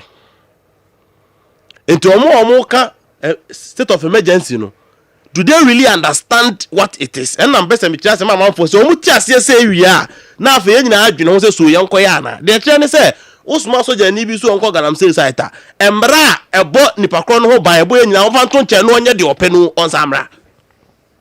Can we fight the Galamsey menace with that? See a ja omu duru hono ma tututu so be dey o so be ku nipo so be dey o anyhow you can do it to do it ade achia sa ekuoko ya bibinti mi person bo mu din ya hwan ni conference then dey ya omu ken the next day say newspapers capture say soldiers killed 150 people on Galamsey side. No more de but a bloody brutality. No more de jama picture to ho. No more de likofona who na ba da ho. These same people will come and do press conference that soldiers are killing Ghanaians. So the suggestion you are saying, do they really understand what it is? It is almost cut of emergency now. Almost just in Kochi, na Ghana frontier say when you see jama mani NDC for nko ye na almost omo nye no. Enti sa mona moka sa asem ya. Me NDC for na. Me say sa unim say ye du nkoma ho. Quote me did the Kwame Tia. Quote me on how I discussed Galamsey. I have never said anywhere who shall be our case. You can question the person. Okay. Me did the Kwame Tia. Kwame Tia there. Proud to elections. What's the state of emergency? Proud to elections. I was very vocal about this Galamsey thing. Who some of the case of emergency that watching them in if on any platform. It mean I meet them in Como. So we can do a baby. You can hold that person accountable. Me back 2 minutes. Hey, I don't watch na fine. It's a busa for state of emergency. What is state of emergency? Yapa. Omo kan brofo state of emergency no. As it trenie eti ye nyina te ase awia na ya te ase so oh sa ene ye mo ko tutu me I don't support it because it can easily lead to civil war in those areas. Now, KOD, NDC has a history. And your bread di kan ya baba mu ni. Ya baba mu pen. Sa bre na ye ba no. Enkomo a ye di ye de baba mu sa bre ye di bi. Kofo bi awie ska. Kofo bi aye corruption. Ya ba chi wo mu. Ya ba ye dom betum yɛba yɛbɛ prosecute wɔn yɛba aban mu no we were so hurry and so happy to arrest some people and put them in front of court without proper diligence and those technicalities. Tedom ko gyina hɔ a bi wɔ hɔ a sometimes case no kura yɛndi near the technicalities near they are knocking it out.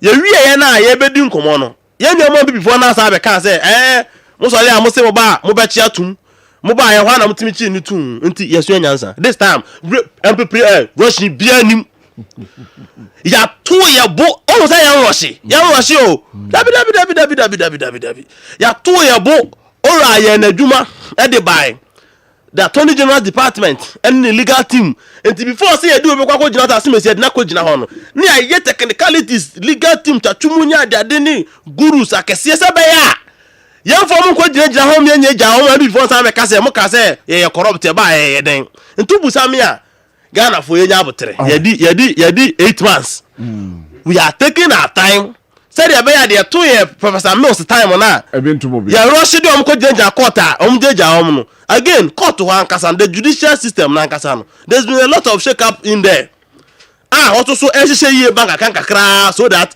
unanimous steps ni ade nyina be kofom eni nyina atenetene ne ho se yanim da ho a na bode om ko na otu ya fom ko gyegya MPP suspected judges anim no om gyegya om no di emu da ho na wa ye kama kana fom wa ha omo ma wies kan nyina bibia be ye kama Prof also person Debbie, I'll come to you. Prof, my member answer. We don't be TB answer no What about okay, you? nice one. So Oral. Yes, oral. Many Kwame be ya adwin say so mu feel say omu nya enough legal justification to prosecute anybody. Who here so mu paper om kokopem. Nti me comments ananka me work afa ho no em say me reserve ne kakra. Okay. Because no free inside ho nanka sa ba ne say enya ho pepre mu build the case kakra. Sometimes when you abotre kakra build case year.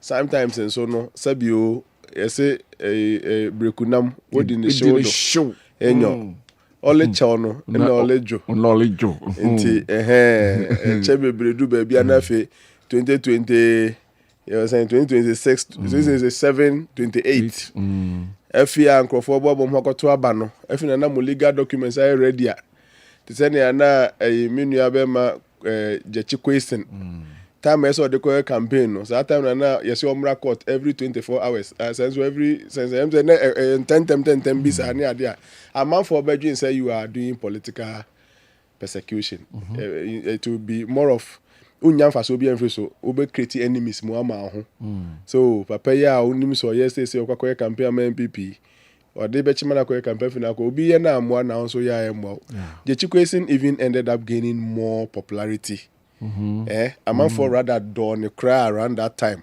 since said now feel say o manako court when you nya kwa koye campaign adinti adusua bi ho no munsua boabo ho ne ye boabo ho dia mene ne ya adwene. But excellence must also come with some speed. Channel na ejo. Into na in the minister be back on the balloting and before the okay, me the man no see what we ho no. My main sanso nka say.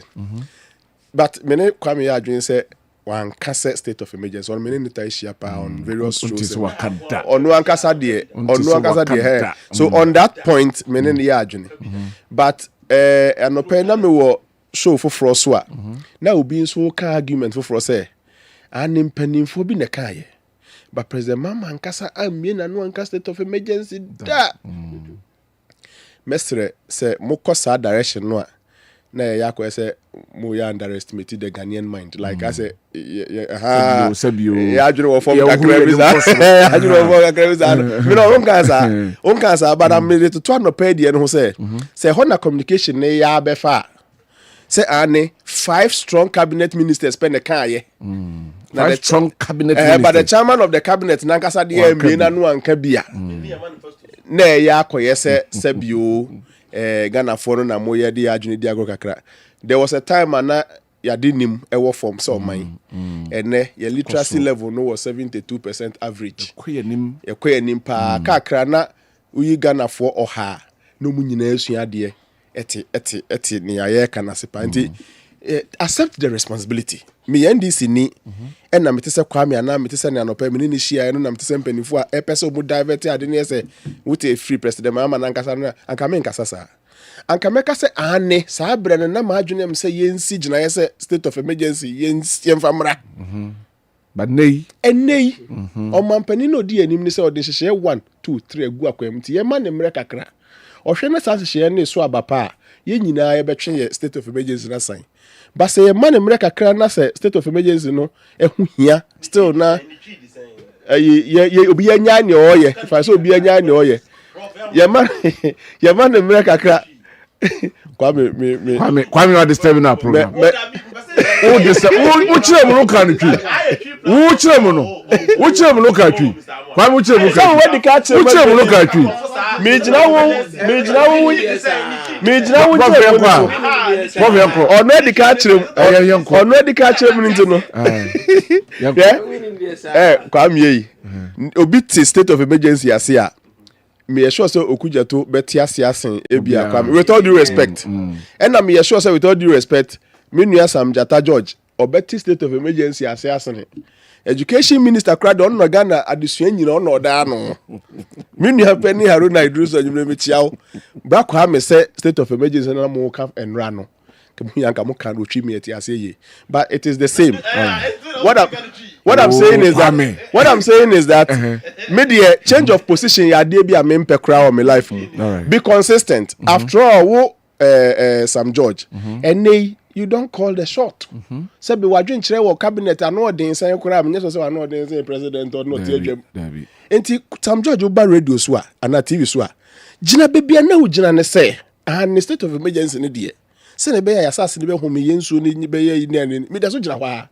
And so me sumo pani bi opani ne say and she share 1 2 3 or the agu akwam na ye man emre kakra progress beba so say ya man emre ye ban break kakra ne du baby na say anye ya onu ankasa kura say oni ye nyina ne be cost edu ho a me Sam George me gina mu support state of me na wo bu Ghana for kakra na be na ha ne kan ye man sheda nka ne sa na me ne say na me nam kan ya na ho na senior the NDC as a political party benefited from state of emergency galamsey campaign no until now memo be antwe ne ho irresponsible to run away from your initial position. No, Mami too. Yeah, Cody. So what all right. Cody.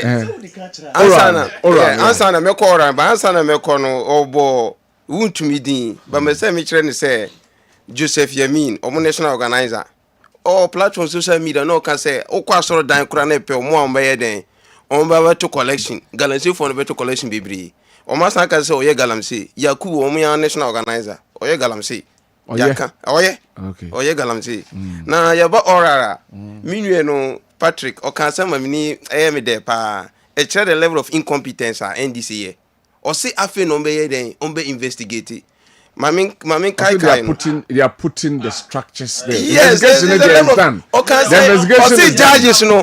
Or say judges no MPP there. He's trying to cover it. And I'm gonna say it's a level of incompetence. I need to be cancer. Rollis and the roll is 8 years. O free mono.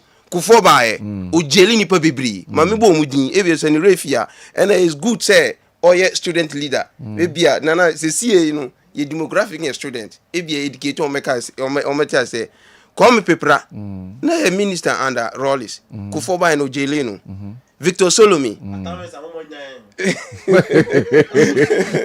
Victor Solomi o jeli no na Rollis mi judges ni bibia say o facts no ho no ma o so e den o betim dia kokota jelom na omu yi committee 5 so bekaya Kujota Blakwa Kofi Boache Raymond Acha Dumolevo Enomatic Pegu more evidence. Catch Ghana, especially Kujota Blakwa. More evidence. Ghana is their bar. Were piling in a press conference. You know how after the Dr.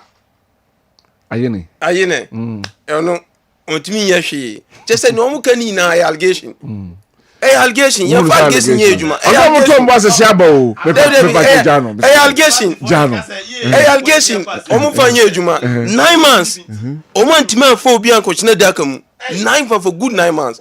Yeah, me say, 16 years NDC eba power omutimi chi MPP nipa ba kuntum me metuma bo nipa 10 so mato mbo ase on person ye we no mde omku gina ho because on person be mfunso bi MPP ye ndisika ye ba ye Ghana yiye onu aka ye o se afa no hwe evidence no o mo ye press conference okuja da blackwa Kofi Boachum nyina je lose steam na ye for one scam ko a lose steam lose steam alusi omo na mo ka committee for no adomolevo onu aka o kan ye o kan say NDC for year kron for kra dia ena mutumi jilo mu dia anaso mutumi fa kokko dia ontumi ka bi eti committee o ma na omuka committee no kro mo disappointed that means na ye ni na no sorry to say roles na kan babies with sharp teeth okujo to blackwa I say fabrication chese omu create stories no fabricate stories say MPP for diska fabrication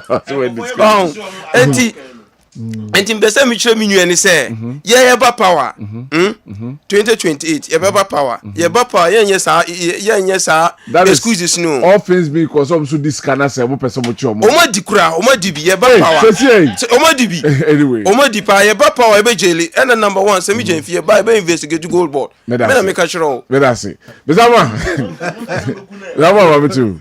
Go, but I said, go for oil. So anyway, but me just say, sa Uran, Senka, and this is what me tnas if she near a yard papa.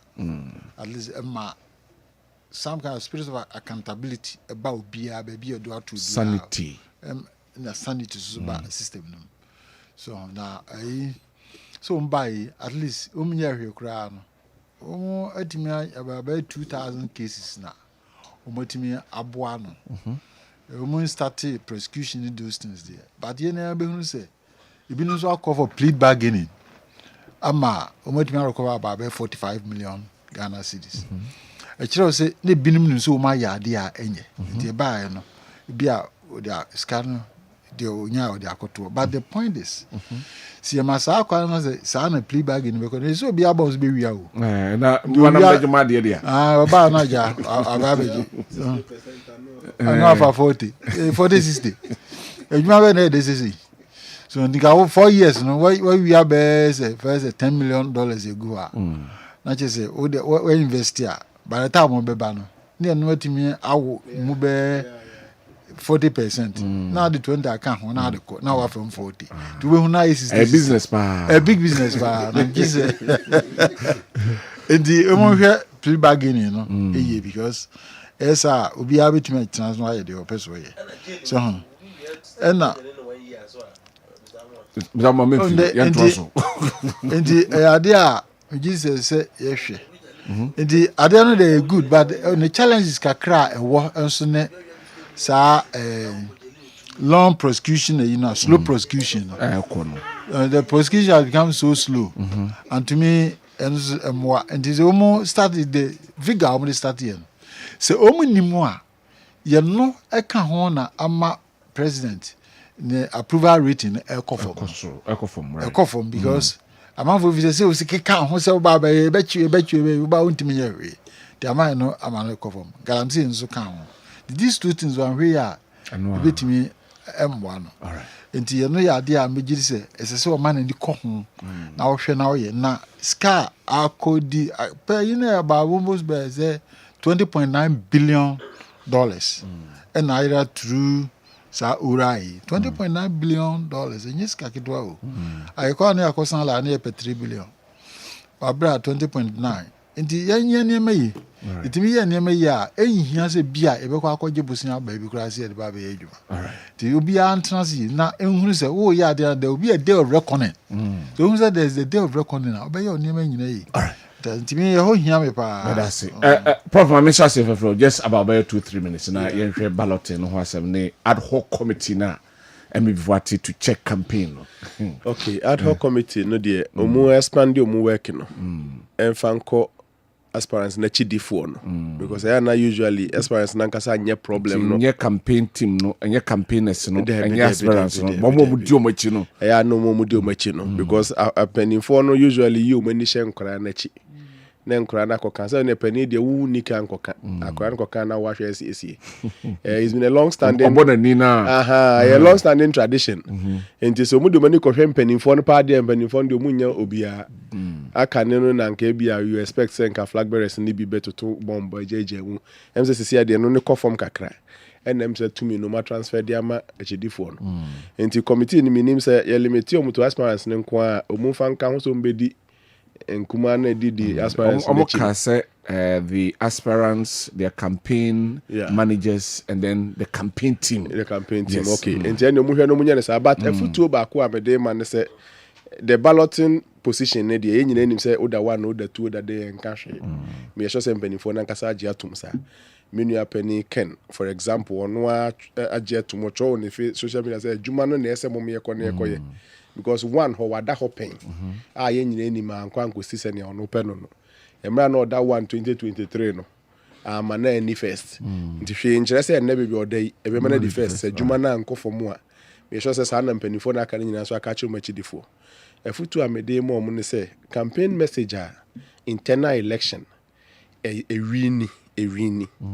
and say o 30 minutes fa kasa wo be chemu miensa wo first 10 minutes no wo de be ka bibia fa niema enye ewo opposition party ho a enti enye so mu koso atena ban mu nemu mu party no eba ban mu so far me nche dante say obi akasa I don't know whether they don't appreciate the science of politics say politics na no munim na yesi sika na we na etua kase na we na ntua kase a eno wo ho win the hearts of the people and sana the sika na kwa kotoso enye sa akọ no anka sem pepa bia na kututu sika kwa umbeje di sa akwa unless you don't see anything wrong with the NDC government. I'm giving a practical so na MPP NDC ni bia so ni why I expect him to come and praise the MPP the same way na say also MPP so kwa uhu ne ye bi na beka dia fight but you don't have to end your conversation without eno no jinja omo sa na se nye NDC aba no so nye so mu bo mu modern sa sa omo so mo weaknesses bi ayen so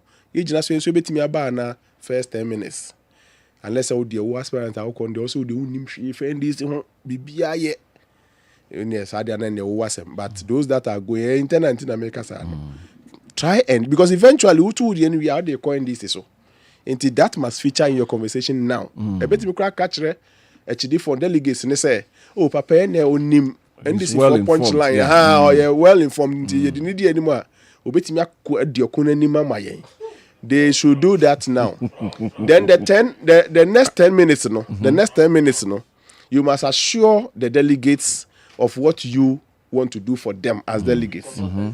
And so, just come out. I just the platform we answer. They don't believe in science. The next 10 minutes now they are the next 10 minutes, assure the delegates what you will do for them. In America, opponents be delegates mean in the past, me way, ma'am.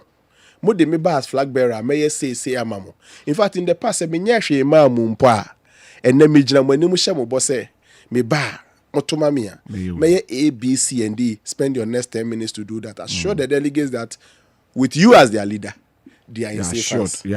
Then we third some initial policies unya nya o manifesto but sabe a party like NDC ni MPP there wo be flag bearer na say una ba akokra no mampeni mu anesa respectfully mean parties na aka no but at least you and I know say NDC NPP sa parties me no dey obedi anymore you must be ready to be the president too unless the day decides otherwise enti mama for nte say Ghana no wote Ghana na sinim Ghana na hia de ma oba even though you ensure manifesto but you feel say ye we more my Ghana be ye say more my Ghana be ye say more Ghana you are meeting delegates and yeah raw people be there ka delegates a say erem ho nyina we num ne select omo say omu gina ye na mu nya mofra mu ti oman na say until they will judge you on number 1 your understanding of the weaknesses the MPP must take advantage of number 2 your relationship with them going forward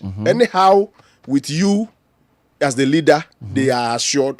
And then number 3, some of the visions you have for the Republic of Ghana or what come on to and yes okay yeah a bit boy a bit more minor kunanim eventually unfortunately based ne we take videos no mu ye ni bia eh and yeah the one with the share na abramo na no come here nonsense and yeah politically you are only segmenting the people why pa no ka 5 yi ho a onye MPP this year tu ko boba ku de we de mo amu de she na de na bre mo omo maka no mo ye nonkonya za.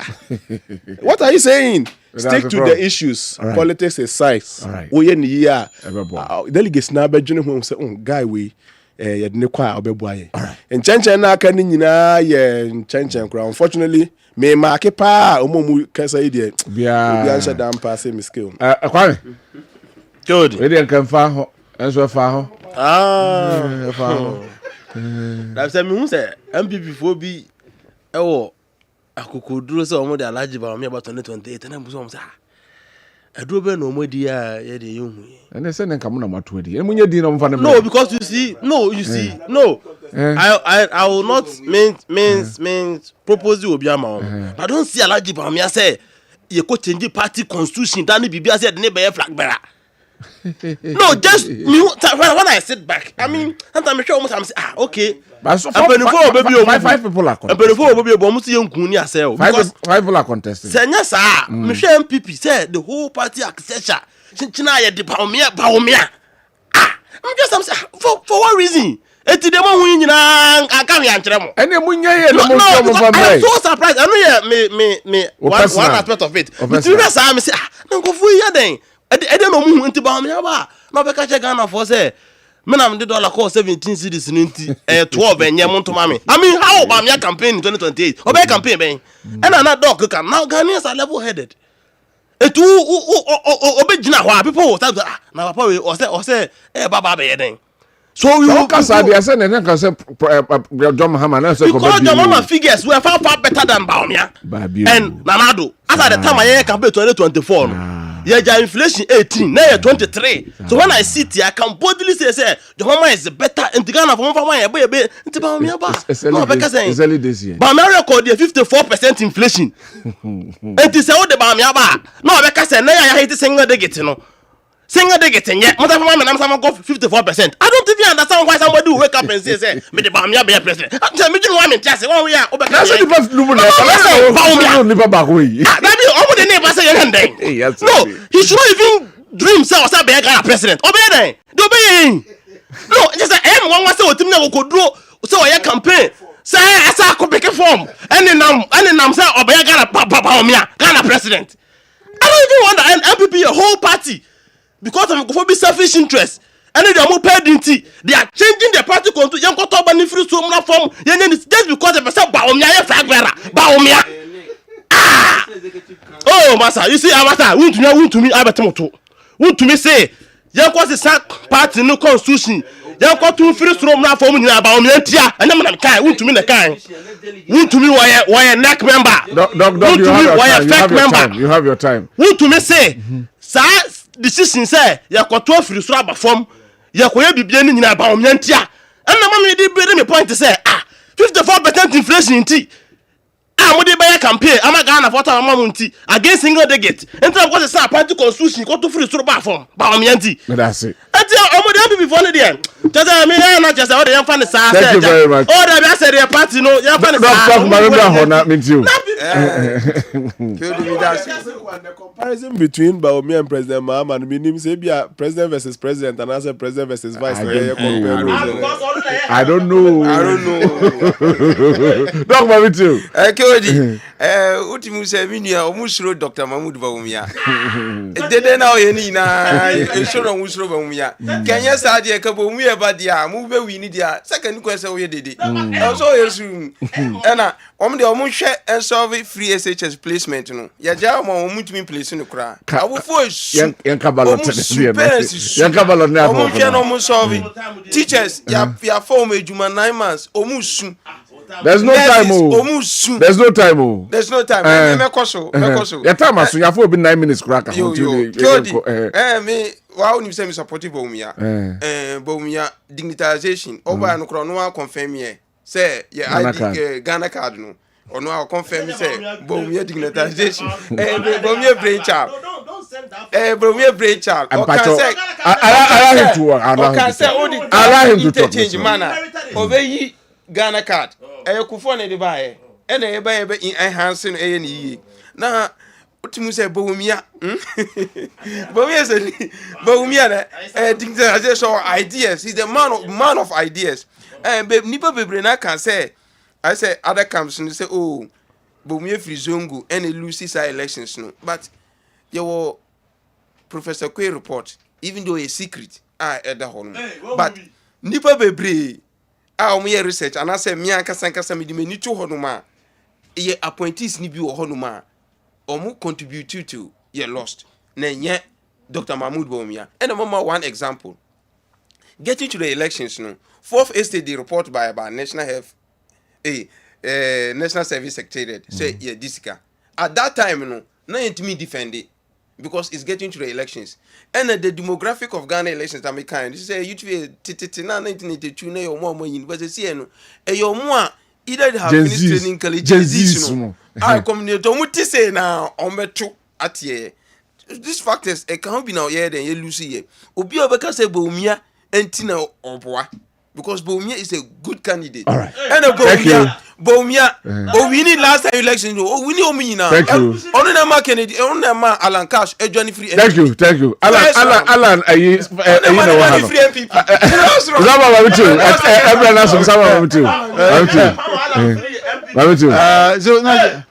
When I walk, say you confirm that Bawumia the Pamo Alan. Lucy. They all kind Bawumia is responsible for Alan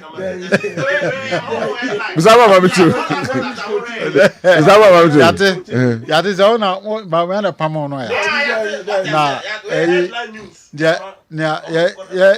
can't see anything. Enche mobeti alanchematenka enche kura because Ghana for they are losing hope in the political electoral process so much. So obehwa say MPP for be there and say 2 million people did not go and vote. Because they were fed up. What I say? And somebody like Alan Chematin was the one they were looking at. When I know motion. But a crime is no move and say, oh, independent candidate because when I say no, say Oba, say independent candidate, we need MPs, we need a. They say you're drinking out to a tea party. Party and Kessben. Party. Afafranto movement. Afafranto movement. Yeah, tea party. I ain't check around Betienka. All right. Nyamia Dumwa.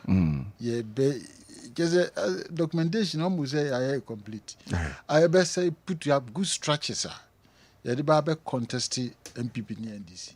Because that party is immune. Omedi Ghana for him. Omedi Ghana for him. Omedi Ghana for. We need unity. We need to unite the entire nation. Yeah. Oh, declining party there then you can. The master say amanfo na mo gidie wala nchemati mu nyina no. Sisiano enche kura ombeti enka. Mo tie enka say a party movement party. All right. Thank you very much. Nyame admo ochina eyamia menua eye George Akom ne birthday. George Akom birthday china. Ba jom fan to so mame na ene ochina yenya no nti ochina yemma nti me yenhwehye friends advance birthday advance. Nyame admo ochina George Akom menua no menua no ochina odi na woda. Happy birthday, Eko Enfama, George Akom. God bless you, Nyami Esha. Sanso na happy birthday, Nkoma Clemcy Atapoku. Aha, Papa Poku no. Ono so our Christian Service University. Odin ho kwada so ene na woda.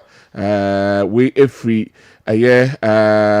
journalist and a sports administrator or a journalist or a sports administrator. we from Malam Yaya any radio morning show producer no na ono na we show me am so me ketwa no ono so happy birthday enko enfama no special happy birthday enkoma Yakub Abdullahi we from parents Mariam Mahamza any chairman Abdullahi ewo the wienya no see and we show happy birthday may Almighty Allah richly bless you from Nasel Blockman no see can just say happy birthday. Yeah, they see Mamenda Dr. Moshood Abongo. Mame Enawasi. Dr. Moshood Abongo MPP chairman Ewo Russia. Branch. Russia branch. Kwame Tua Patrick Assistant Regional Director of Students Affairs NDC Osanwo National Service Secretariat. That's it. Sanso and Professor Smart Sapong Ewo KSTU Director Research Innovation and Development and Mr. Joseph Amwa. And so a senior member movement for change and China movement party. Just 1 second. A time now soon. I'll say me the portal no kwa. Eti moi afena mobile national service no. Your new website I mode register and me see so we can that 1 second. www.gnsa.gov.gh www.gnsa.gov.gh. Right. Now, register. Thank you very much. We didn't Kwabena Owusu Dankwa. Mala me yana share jumedi ya nei ya de ebre wo. Technical team ni nyina boy MCR director sound camera and afi technician duty. Mo message by yentimi an kan nyama fancha. Yes sorry. I'm a Justice K aba betwa so e de amaye. Bye bye.